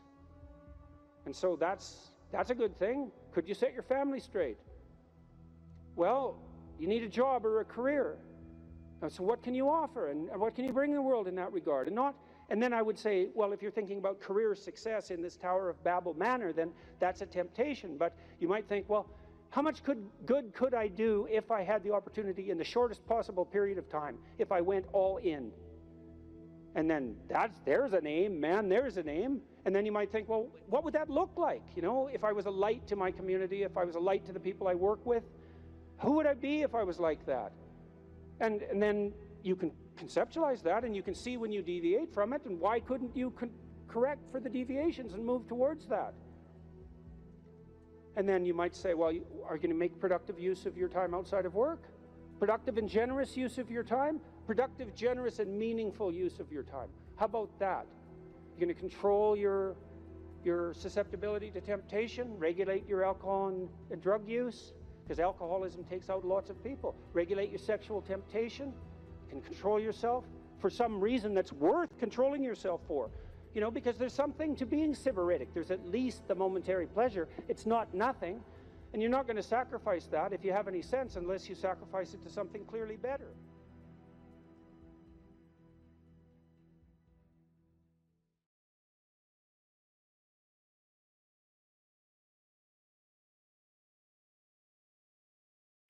I have no direction or goals in my life at the moment. What can I do to regain my compass in life? Well, you talked about that a little bit in your intro. So there's this line in the New Testament, which is kind of mysterious, you might say. But it's really an instruction set. And the line is approximately, knock and the door will open, ask and you will receive, seek and you will find. And you think, well, no way, that can't possibly be true. But it's true if all of that is undertaken seriously. So one of the things that Tammy and I learned to do when we were trying to adjudicate our arguments, and we both tried to abide by that, was like, if I'm upset with her, let's say, it's clearly because she's done something wrong. One of the things that I'm required to do is let her know what my conditions for satisfaction are. It's like, what do I want? And I have to be able to tell her. And I might object, well, if you loved me, dear, you'd know what I want. And people say that to each other all the time, and they should immediately get slapped for that. It's just like, I'm too stupid to know what I want, let alone figure out what you want. You don't even know what you want. So it's good to kind of clue your partner in. Here's what I would, now that doesn't mean once you let the person know that they're necessarily going to deliver it, but they might, especially if you also allow them the luxury of doing it stupidly and badly, at least to begin with. You know, your wife might tell you, when I put some effort into getting ready to go out, I'd like you to say something nice. It's still a bit vague. It's like, okay, dear, exactly what would you like me to say? Well, that's an annoying thing for your wife to have to think through, and it's annoying for you maybe to have to mouth those words, but, you know, you could do it stupid and badly 20 times and maybe get a little expert at it, and by the 100th time, you're like world expert at compliment deliverer, and you can encourage her to pursue her interest in attire, let's say, and why isn't that a good thing for both of you? And so, but that's all dependent on whether or not you're willing to let yourself know what you want. And that's all dependent on whether or not you're willing to ask. And so one of the things you can ask yourself, and this is very useful, is what would your life have to look like in order for it to justify itself to you. And so why would I put it that way? Well, your life is hard. It's full of suffering. It's full of malevolence, for that matter. It's full of malevolent suffering. That's coming for sure. And that's a heavy burden to bear. And you might say, well, it's so heavy that nothing at all could possibly justify it. And I think that's not a productive attitude. I think if you watch your life, you see that there are things that will grip you that do appear to justify the weight of existence. And I think you can commune with yourself, which is a form of thought. It's a form of meditative prayer, but that's a form of thought. And the thought is, what do I want? If I could have what I wanted and needed, what would that look like? And you might say, well, why would I associate thought with meditative prayer? It's like, well, what the hell do you think you're doing when you're thinking, if it isn't praying? It's the same thing.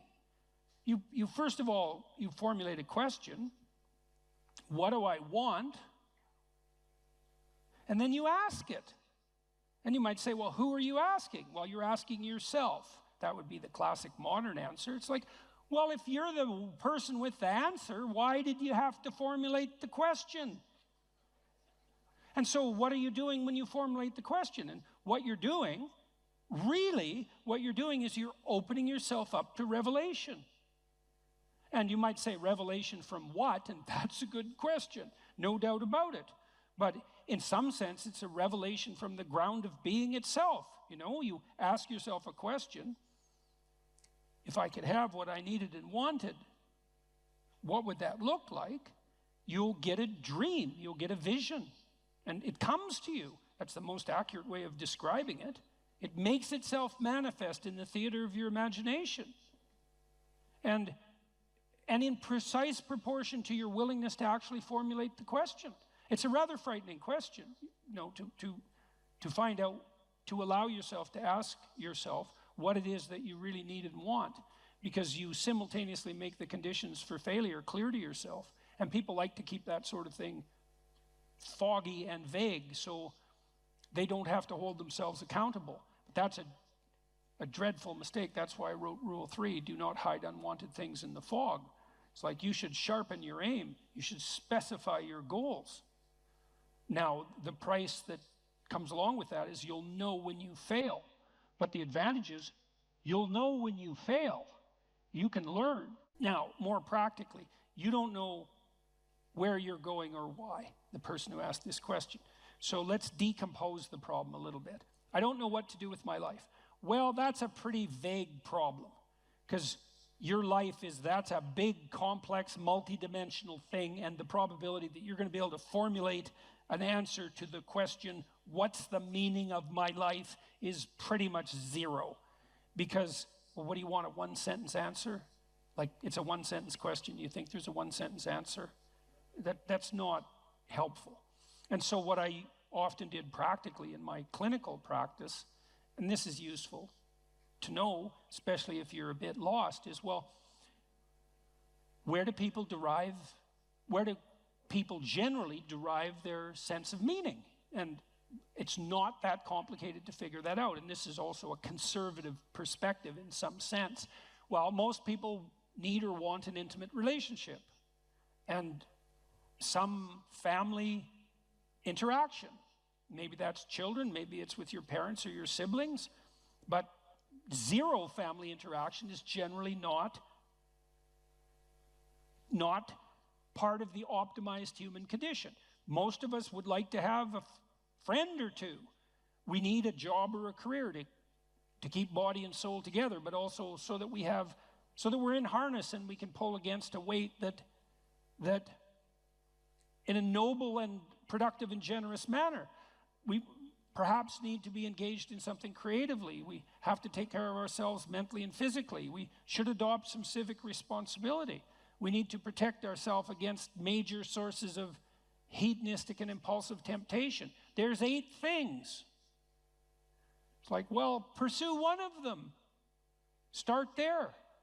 You know, when I dealt with my clients who were depressed, unhappy, let's say, the first thing I would do with them is walk them through that analytic process. It's like, do you have anything in place in any of these domains. Sometimes I had people who were doing pretty good in all 8 areas and were still unhappy. Those people were depressed, technically, right? Because their lives were actually in pretty good order, but they were miserable. There was something wrong with them. They were ill in some way that was lowering their mood, destroying their positive emotion.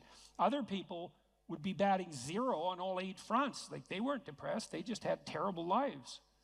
And so, really, and so what I would do with those people is, well, look, like, here's 8 things that aren't in place in your life. It's no bloody wonder you're miserable and everything seems meaningless except for the suffering, because that's a meaning too. It's like, well, why don't we start working incrementally in a few of these areas, and then we can just evaluate and see if that's helpful. And it's almost invariably helpful, you know. And part of that is, well, specify. You ask yourself, well, what do I need that I don't have? Well, maybe I'd like to have a partner. Okay, well, I can't just leap from not having a partner to being happily married in one fell swoop. There's intervening steps. One of the things I used to do with my clients who were lonesome is say, well, look, have you tried online dating? No, I'm too afraid. It's like, well, no wonder you're afraid of it. You have your reasons. But we could start small. It's like, why don't you write out a dating profile? Don't post it. Just go online one of these sites and write out a profile. Who are you? What do you have to offer? And what do you want? Think it through. Write it out. Come up with a coherent story about a coherent representation about who you are.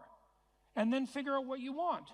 And see how that works. We can play that through. And then maybe when you develop that in a manner that feels solid to you and reliable and genuine, and you've also developed a vision of the person that you're trying to attract, that would help you feel confident in your happiness if you actually met that person. Well, then you're ready to go. Launch it on the site and talk to the person. You know, first maybe it's just text, and then maybe it's coffee. And, you know, there's incremental ways of doing this, and you can do that with all of those 8 domains.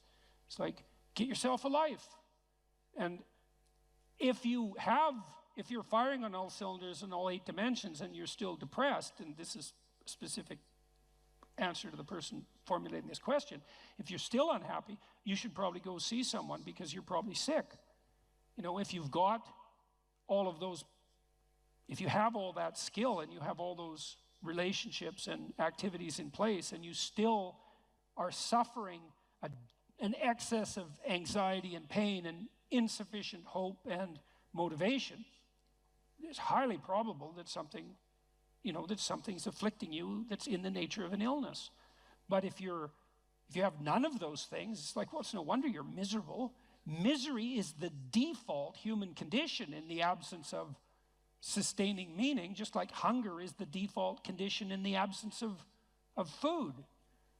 And you need productive engagement, productive, generous, reciprocal engagement, in order to provide you with the genuine meaning that sustains you in life. And the pathway, a lot of the pathway to that is pretty pragmatic and practical. You got no friends? That's likely a problem. You're a creative person, you have no creative outlet? That's not going to work out for you. No, you're lonesome because you don't have an intimate relationship? That's a source of pain. Those things have to be rectified, and you can do that incrementally, and that works. So that's a practical pathway to incremental improvement. And one of the things that's cool about that, because you might be thinking, oh my God, this is hopeless. I don't have any of those 8 things. I might as well just end it all tonight. It's like, and people certainly think that, you know, and I'm not making light of it. One of the things that's very much worth knowing is that a lot of positive emotion is dependent technically on the observation, on your personal observation that you're moving towards a valued goal. See, not that you've attained the goal. So imagine that you're in your hopeless situation and you decide, well, I'm going to work on the relationship front. So now you develop a vision of what a relationship might be like, and you posit that as a promised land, let's say. And then you differentiate that so you can make incremental steps forward, and the incremental steps are small enough so that you actually take them. As soon as you start to take them and you observe yourself moving forward in relationship to that goal, then first of all, you'll be stabilized on the anxiety front because now you have a purpose that's finite and defined. And second, you have positive emotion because you experience positive emotion in relationship to observing yourself move towards a valued goal. So right away, you don't have to attain the goal in order to be meaningfully engaged. You just have to be on the pathway forward. And so you can benefit from this almost immediately.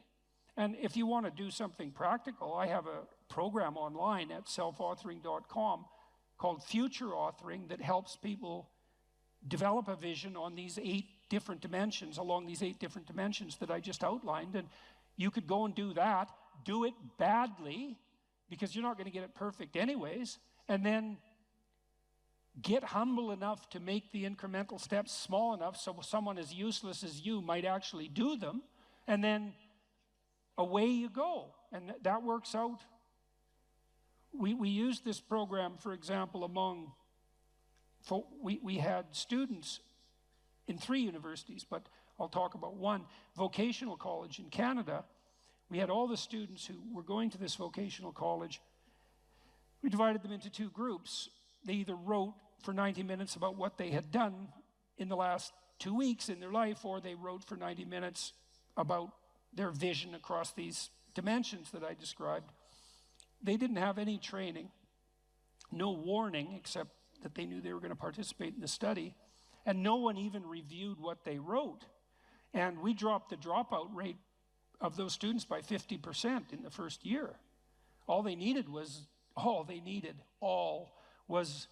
a compelling vision, and that's what we all need. We all need a compelling vision. We're visionary creatures in the literal sense. We need a compelling vision, and one of the things our society does very badly is to encourage people, is to let people know that they are visionaries and to encourage them to develop for themselves a compelling vision. It's very sad that we don't do that, especially because if you do that with people, the results are spectacular and immediate. And one of the things that's been heart-rending, I would say, for both of us, going around the world talking to people, is people frequently stop me on the street and say, the story is in some sense archetypal, although the details vary in interesting ways. I wasn't in a very good place. I was suffering, and there's usually reasons for that. And then I listened to your lectures, which of course are predicated on the observations of brilliant clinicians and psychologists, and so the ideas aren't attributable to me. They're just great ideas. I listened to your lectures and I started developing a vision and attempting to put my life together, and things are way better. It's like, what's so sad about it's very pleasing to hear that in one sense, because the upside of the story is the improvement, right? The movement away from the catastrophe. But the downside of the story is twofold. First of all, the catastrophe was there to begin with. And second, it didn't take much encouragement to fix it, which brings the question right up to the forefront. Why the hell wasn't that encouragement there to begin with? Why are so many people dying on the vine for lack of an encouraging word? Because it's definitely the case. That pertains to the mental health of young people. And it's in no small part because we do everything we can to punish the spirit out of young people. We especially do that with boys. But we're pretty good at, you can't do that to boys without doing it to girls too in the final analysis, because we're basically stuck with each other. So develop a compelling vision, and one that you're the one who judges whether or not it's compelling. You want to formulate a vision such that you apprehend the vision, you think, oh my God, if I could have that, life would be worth living. Well, yeah, that's what you want. And you might find that you're actually not that hard to satisfy. That that what would satisfy you, fill you with hope, stabilize you psychologically, is actually within your grasp. And certainly my experience on the clinical front was that that was the case. One of the things I loved about being a clinician, I really loved this, was that generally my clients who were genuinely aiming up, because not all of them were, but most of them were, the ones who were genuinely aiming up made rapid progress. And it was extremely engaging and entertaining to work with them on that. You know, we'd set goals. I want to triple my salary in 3 years. That was fun. It's like, okay, that sounds like a war. How might you do that?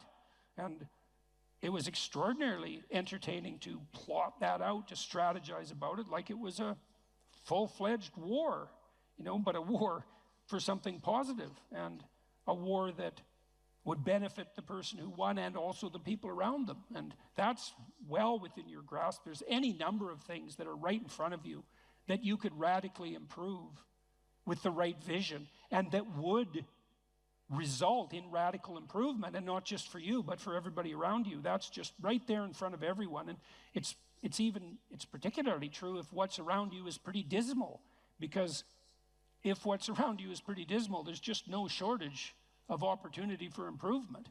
Might be difficult, but man, there's lots of possibilities sitting there as well. So aim up, get a vision, man, and pursue it. And the more of us that do that, the better things are going to be. And it would be better if they were better than if they were worse. And we're certainly trying to sort that out on the cultural front at the moment. It's like, let's aim up, eh? Because down is very deep hole. And maybe we don't want to blunder into that again.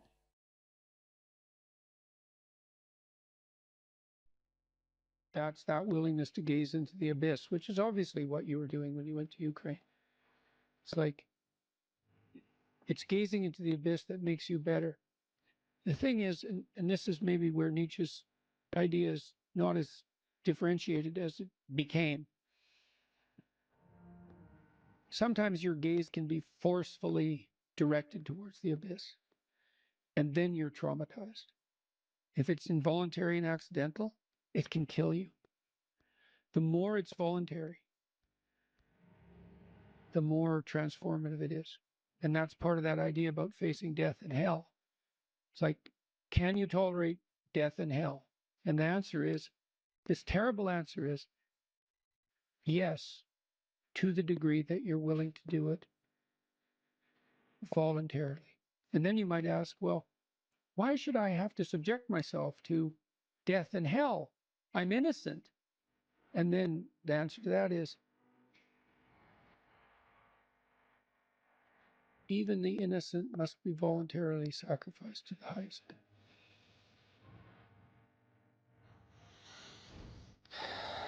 That's such an interesting distinction.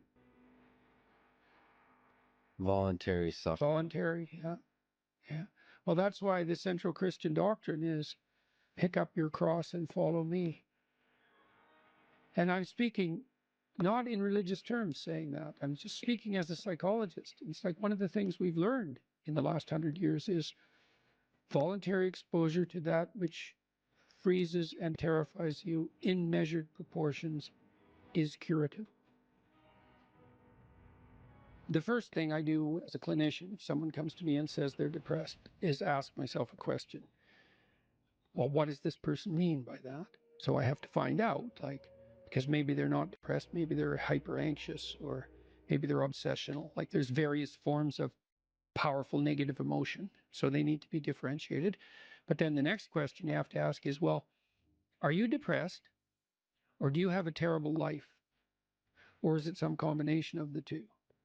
So if you're depressed, as far as I can tell, you don't have a terrible life. You have friends, you have family, you have an intimate relationship, you have a job or a career. You're about as educated as you should be given your intelligence. Use your time outside of work wisely. You're not beholden to alcohol or other temptations. You're engaged in the community in some fundamental sense, and all that's working. Now, if you have all that and you're feeling really awful, you're either ill or you're depressed. And so then Sometimes there's a biochemical route to that, treatment of that. My experience has been as a clinician is if you're depressed, but you have a life and you take an antidepressant, it will probably help you a lot. Now, maybe you're not depressed, exactly. You just have a terrible life. What does that look like? You have no relationship. Your family's a mess. You've got no friends. You've got no plan. You've got no job. You use your time outside of work not only badly, but destructively. You have a drug or alcohol habit or some other vice, pornography addiction. You're completely unengaged in the surrounding community. You have no scaffolding whatsoever to support you in your current mode of being or you move forward. And then as a therapist, well, you do two things. Well, if it's depression per se, well, like I said, there's sometimes a biochemical route, a nutritional route. There's ways that can be addressed. It's probably physiological if you're, at least in part, if you're depressed but you have an okay life. Sometimes it's conceptual. You can turn to dreams sometimes to help people because dreams contain the seeds of the potential future. And if your person is a real good dreamer and you can analyze dreams, that can be really helpful. But that seems to be only true for more creative people. And for the people who just have a terrible life, it's like, okay, you have a terrible life. Well, let's pick a front. How about you need a friend? Like one sort of friend. Do you know how to shake hands and introduce yourself? I'll have the person show me. So let's do it for a sec. So, yes, hi, I'm Jordan. And people don't know how to do that. And then they can't even get the ball rolling. For the listener, Jordan just gave me a firm handshake. Yeah, as opposed to a dead fish. You know, and there's these elementary social skills that hypothetically, if you were well cared for, you learned when you were like 3. And sometimes I had lots of clients to whom no one ever paid any attention. And they needed like 10,000 hours of attention. And some of that was just listening because they had 10,000 hours of conversations they never had with anyone. And they were all tangled up in their head. And they had to just, one client in particular, I worked with this person for 15 years. And what she wanted from me was for me just to shut the hell up for 50 minutes, which was very hard for me. And to just tell me what had happened to her. And then what happened at the end of the conversation, then I could discuss a bit with her. And then as we progressed through the years, the amount of time that we spent in discussion increased in proportion in the sessions until by the time we stopped seeing each other, when my clinical practice collapsed, we were talking about 80% of the time. But she'd never been attended to properly, ever. And so she was an uncarved block in the Taoist sense, right? She hadn't been subjected to those flaming swords that separated the wheat from the chaff. And so you can do that in therapy. If you're listening and you're depressed, I would say if you can't find a therapist, and that's getting harder and harder because it's actually become illegal to be a therapist now because you have to agree with your clients, which is a terrible thing to do with them.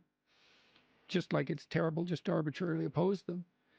You could do the self-authoring program online because it helps you write an autobiography. And so if you have memories that are more than 18 months old that bother you when you think them up, part of you is locked inside that. An undeveloped part of you is still trapped in that. That's a metaphorical way of thinking about it. That's why it still has emotional significance. So you can write about your past experiences, but I would say wait for at least 18 months if something bad has happened to you, because otherwise you just hurt yourself again by encountering it. You can bring yourself up to date with an autobiography. There's an analysis of faults and virtues. That's the present authoring. And then there's a guided writing exercise that helps you make a future plan. That's young men who do that to go to college. Young men who do that, 90 minutes. Just the future authoring, 90 minutes. They're 50% less likely to drop out. That's all it takes. Like I had clients who were so depressed they literally couldn't get out of bed. So what's their first step? It's like, can you sit up once today? No. Can you prop yourself up on your elbows once today? Like you scale back the dragon till you find one that's conquerable, that moves you forward. There's a rubric for life. Scale back the dragons till you find one conquerable. And it'll give you a little bit of gold, commensurate with the struggle. But the plus side of that, because you think that, God, that's depressing. You mean I have to start by sitting up? Well, you do if you can't sit up. But the plus side of that is it's the Pareto distribution issue, is that aggregates exponentially increase. And failures do too, by the way, but aggregates exponentially increase. So once you start the ball rolling, it can get zipping along pretty good. This person that I talked about was incapable of sitting with me in a cafe when we first met, just talking, even though I was her therapist. But by the end, she was doing stand-up comedy. So, it took years, but still, most people won't do stand-up comedy. That's quite the bloody achievement. She would read her poetry on stage too. So for someone who was petrified into paralysis by social anxiety and who had to start very small, it was a hell of an accomplishment.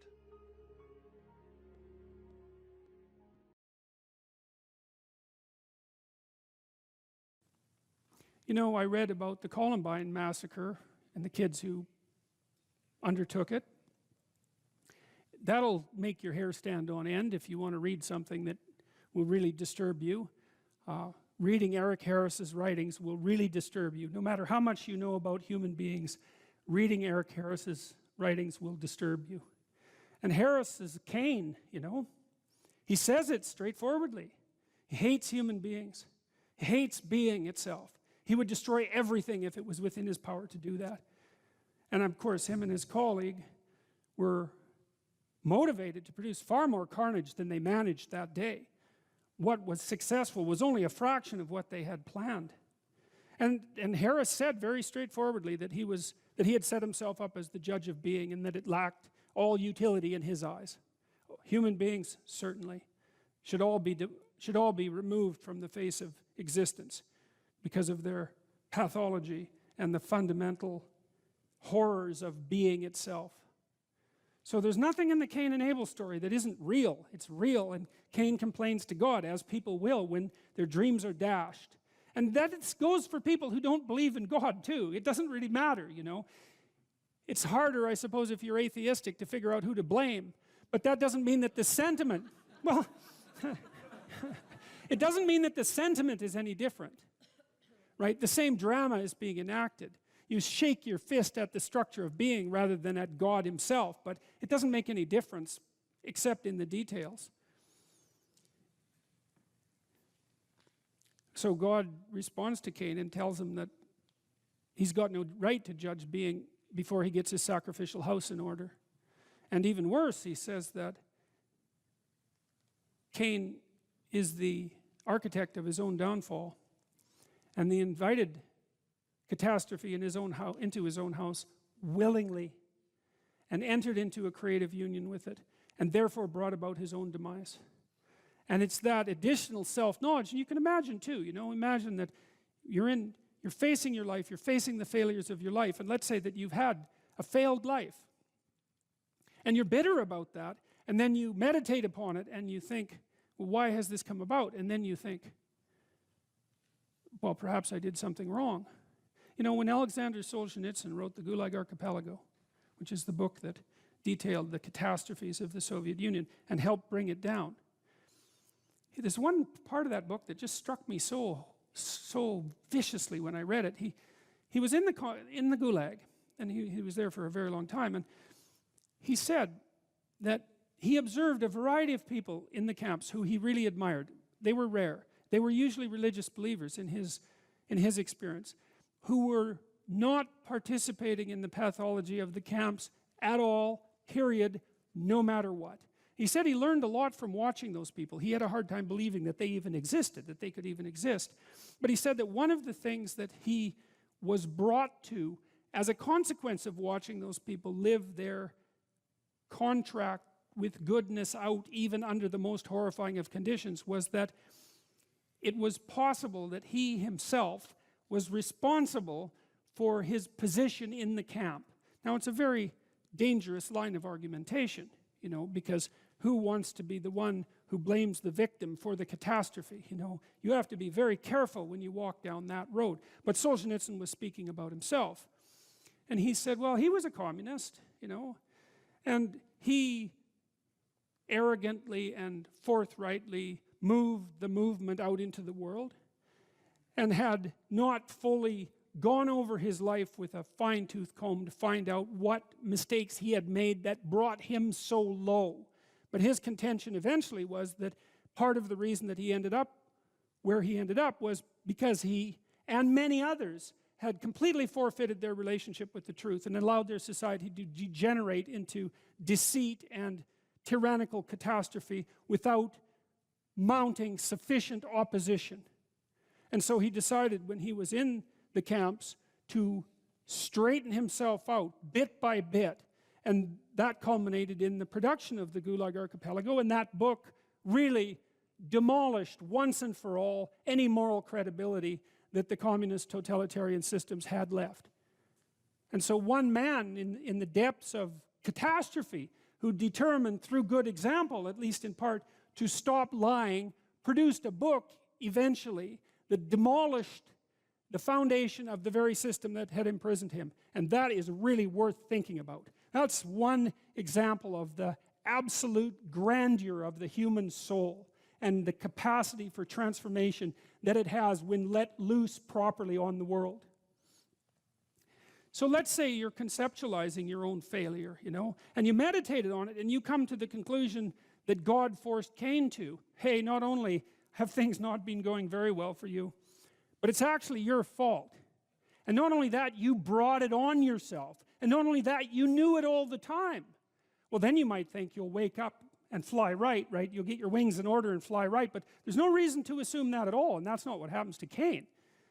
That just makes him more bitter, right? And you can understand that if you think about it just for a second. It's like bad enough when something horrible happens to you, but then to have to swallow the additional pill, right? To have to take in the information that you could have done something different.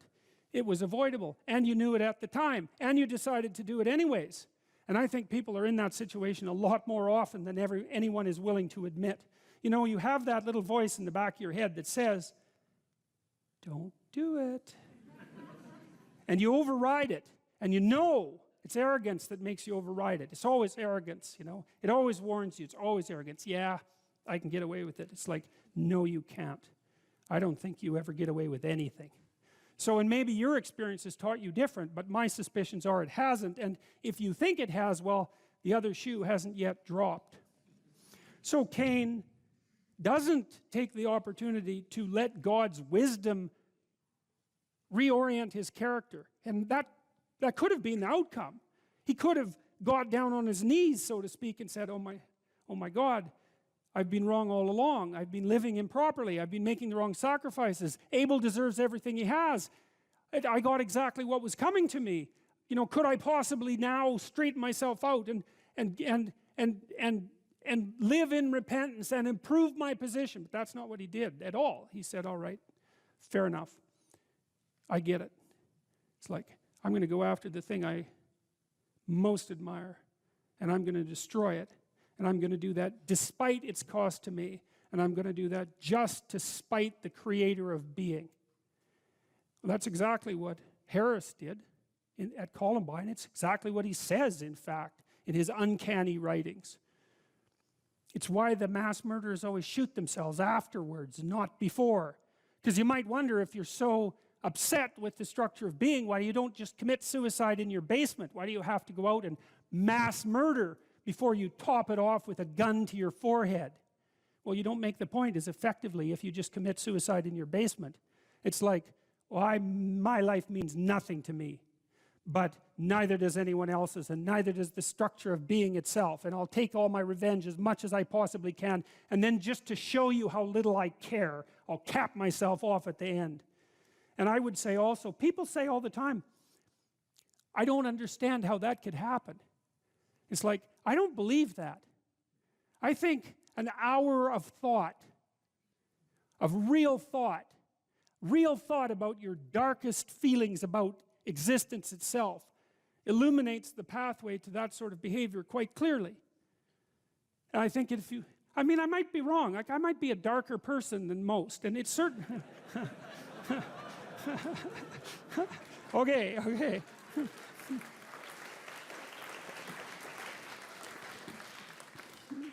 Well, at least I think there are plenty of people out there who are sufficiently dark to know exactly what I mean when I'm saying these things. And I would also say that if it doesn't leap to your understanding how that pathway might be illuminated, then you need to know a lot more about yourself than you actually know now.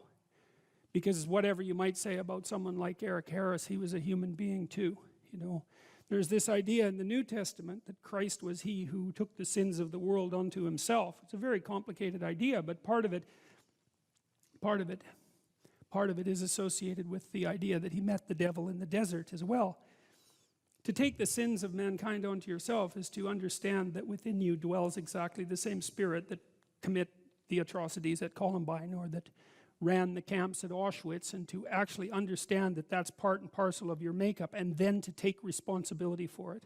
And I think that in the aftermath of the terrible 20th century, that's what we're left with. We're left with the necessity to take responsibility for the most terrible aspects of ourselves. And that way, perhaps we can stop those terrible things from happening again. That's all.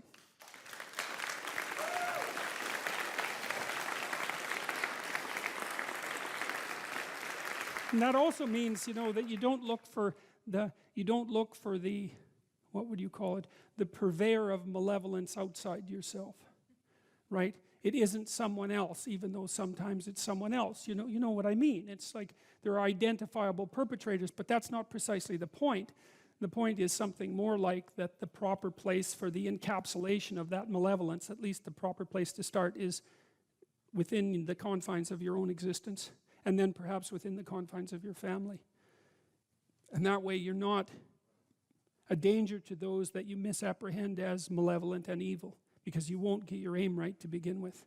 You'll identify them improperly, and you'll take your revenge in a manner that allows you to omit your own responsibility, to act out your unconscious desire for revenge, and to move the world just that much closer to hell.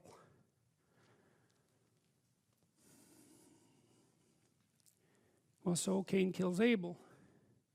And then Cain gives rise to his descendants, one of whom is the person who's the first artificer in weapons of war.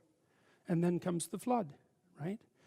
Which seems perfectly, miraculously reasonable to me, because what those stories do, it's so amazing that the story of Cain and Abel segues into the story of the flood, because it is the case that the catastrophes that beset society can best be conceptualized as the spread of individual pathology into the social world, and the what would you call the magnification of that pathology to the point where everything comes apart. And I truly believe that if you familiarize yourself with the last 100 years of history, that that's the conclusion that you would derive. And the people who are most wise that I've read who've commented on that say the same thing over and over, which is the key to the prevention of the horrors of Auschwitz and the Gulag in the future is the reconstruction of the individual soul at the level of each individual. And that's a terrible message because it puts the burden on you. But it's an amazing message because it also means that you could be the source of the process that stops that catastrophe and malevolence from ever emerging again. And you know, it's hard for me to imagine that you have anything that could possibly be better to do with the time that you have left.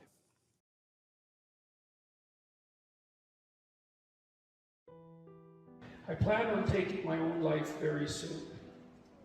Why shouldn't I? Well, I'm going to assume this isn't a casual question, that's being put out for the purposes of display. Well, the first thing I would say is you have to think very carefully through the consequences of that for other people. So I've had clients in my clinical practice who never recovered from the suicide of a family member. Decades later, they're still torturing themselves about it. And so that's what you leave behind. Now, the problem is you might be dreaming about that, because maybe you're feeling that life has been twisted against you and that people deserve to suffer for the misery that they've imposed upon you. But I would say, think very, very carefully before you go down that route. It's a terrible thing to leave people with. And so part of the reason that suicide has been illegal in most societies is because it absolutely devastates the people you leave behind. And you might think, well, if you're really depressed, then maybe you're really depressed. That's a possibility. You might think, well, those people would be better off without me. It's like, and if you get really depressed, you can think that way, and you can even get to the point where you can't think any other way than that. And I would say, if you're at the point where you can't think any other way than that, then you should tell someone and you should go to the hospital. Because that can happen, it can happen if you get depressed. And there are treatments for depression, and many of them work. For some people, antidepressants work like mad. Now, they don't work for everyone, and I'm not claiming that they're a panacea, but they certainly beat the hell out of suicide, right? And even if they have some negative side effects, and sometimes they do, quite frequently they do, the negative side effects aren't fatal. It's like, well, there's the possibility that your condition is physical, that you're ill in some way, either physically or perhaps you have a psychological problem. Maybe you were hurt, or there's lots of reasons that people get depressed that are very, very complex. I would say don't give up hope and do something final before you've explored all possible options.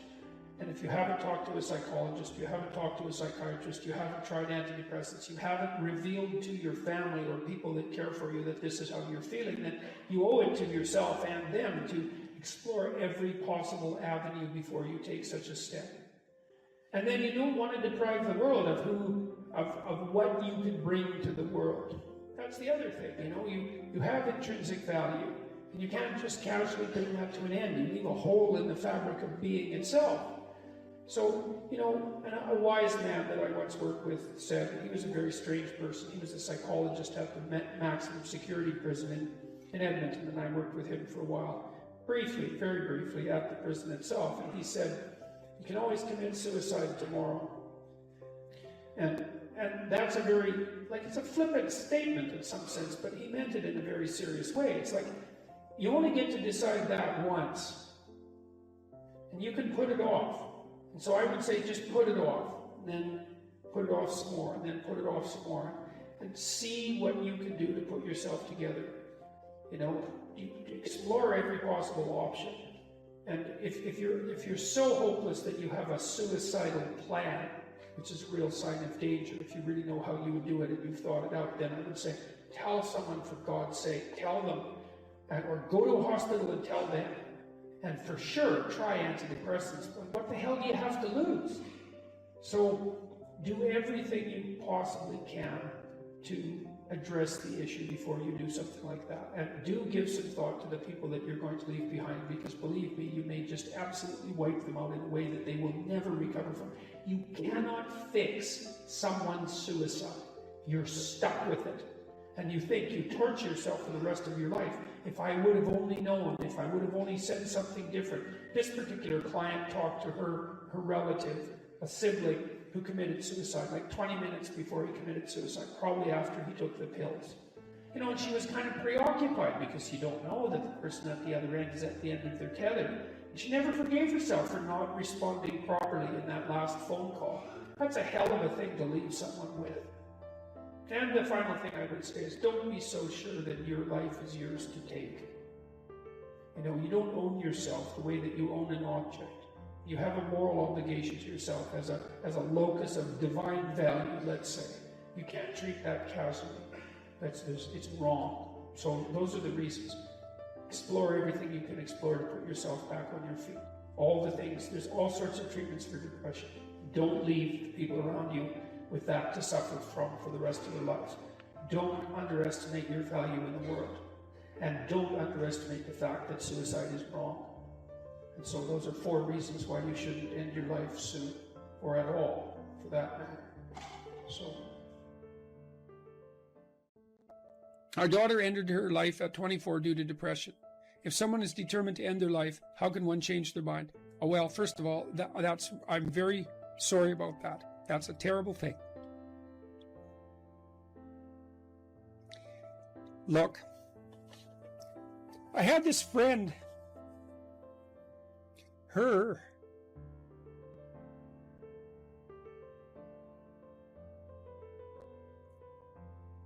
sorry. There's been a lot of depression in our family, so it's a question that cuts close to the bone. Anyways, I had this friend, a friend of my parents, and her granddaughter committed suicide, you know. She was just beating herself up about that. What could have I done? What could have I done differently? This is the problem with suicide. It leaves everybody behind thinking, oh my God, what could have I done? I could have treated the person better. I could have listened. I could have been there. It's like, and she was just beating herself up about this, really feeling that she wasn't a useful person, that she'd failed as a grandmother. She's a really good person, you know. And so I went for a walk with her, and I said, and she's married, and she likes her husband, and he's a really good guy. And I said, look, you're blaming yourself for your granddaughter's suicide. It's like, are you blaming your husband? Are you sitting him down and telling him what a useless bastard he was as a grandfather because his granddaughter committed suicide and how he failed completely? She said, no, I'd never do that. So I said, well, don't do it to yourself. No.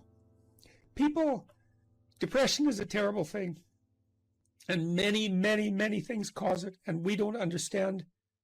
We understand some of them, but lots of them we don't understand at all. You know, sometimes people get depressed because they're really sick. We know that depression can be an inflammatory disease. It might be associated with autoimmune dysfunction.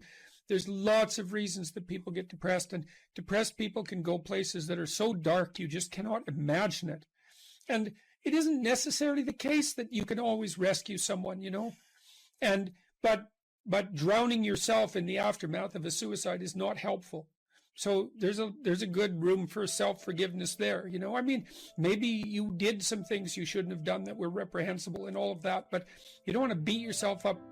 Remember the presumption of innocence, right? Innocent until proven guilty. And you have to apply that to yourself. I think there are times when people are so depressed that there isn't anything that anyone can do. You know, and the depressed person thinks, and this is probably the worst part of it, the depressed person thinks, everywhere I look, it's nothing but catastrophe. And I can't see any way out of it. I can't see any path forward whatsoever. And then they think as well, and maybe it's the combination of these two thoughts that really make people suicidal. It's like, it's hopeless. It isn't going to get any better. No matter where I turn, there's no escape. The suffering is unbearable. And I'm absolutely no use whatsoever to anyone. It would be better for everyone if I was just gone, because if I'm not so much of a burden now that it's going to destroy their life, then I'm going to be that much of a burden in the future. And so it's hard to imagine what that's like for people, but it's dreadful. And there's lots of ways you get there. And so you can listen to people.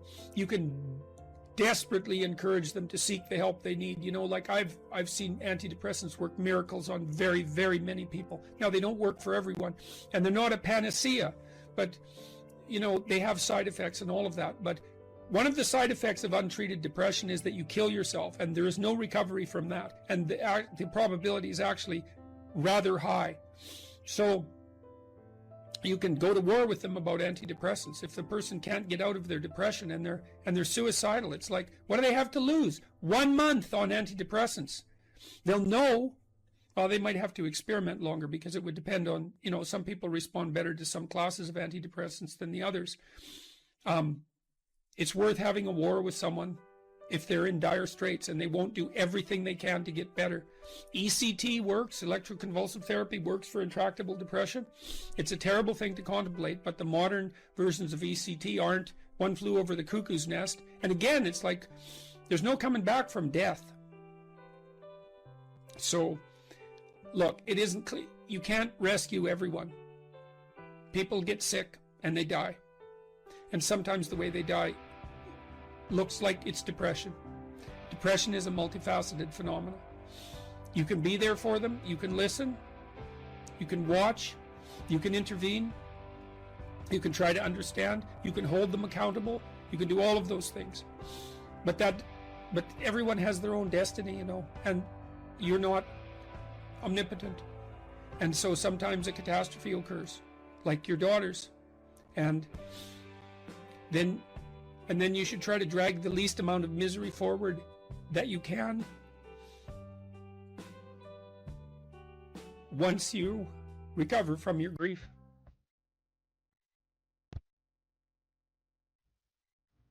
You know, if you take people, then you expose them voluntarily to things that they are avoiding and are afraid of, you know, that they know they need to overcome in order to meet their goals, their self-defined goals.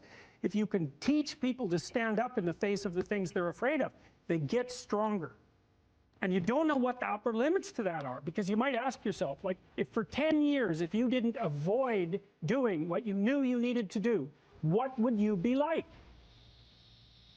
Well, you know, there are remarkable people who come into the world from time to time, and there are people who do find out over decades-long periods what they could be like if they were who they were, if they spoke their being forward. And they get stronger and stronger and stronger, and we don't know the limits to that. We do not know the limits to that. Probably running at about 51% of our capacity. Something, I mean, you can think about this yourselves. I often ask undergraduates how many hours a day you waste, or how many hours a week you waste. And the classic answer is something like 4 to 6 hours a day. You know, inefficient studying, watching things on YouTube that not only do you not want to watch, that you don't even care about, that make you feel horrible about watching after you're done. That's probably 4 hours right there. You know, you think, well, that's 25 hours a week. It's 100 hours a month. That's 2.5 full work weeks. It's half a year of work weeks per year. And so if your life isn't everything it could be, you could ask yourself, well, what would happen if you just stopped wasting the opportunities that are in front of you? You'd be, who knows how much more efficient? 10 times more efficient, 20 times more efficient. That's the Pareto distribution. You have no idea how efficient people get. It's it's off the charts. It's not so obvious to me that people would take the meaningful path. You know, when you say, well, nihilists suffer dreadfully because there's no meaning in their life, and they still suffer. Yeah, but the advantage is they have no responsibility. So that's the payoff, and I actually think that's the motivation. Say, well, I can't help being nihilistic. All my belief systems have collapsed. It's like, yeah, maybe. Maybe you've just allowed them to collapse because it's a hell of a lot easier than acting them out. And the price you pay is some meaningless suffering. But you can always whine about that, and people will feel sorry for you. If you live a pathological life, you pathologize your society. And if enough people do that, then it's hell. Really, really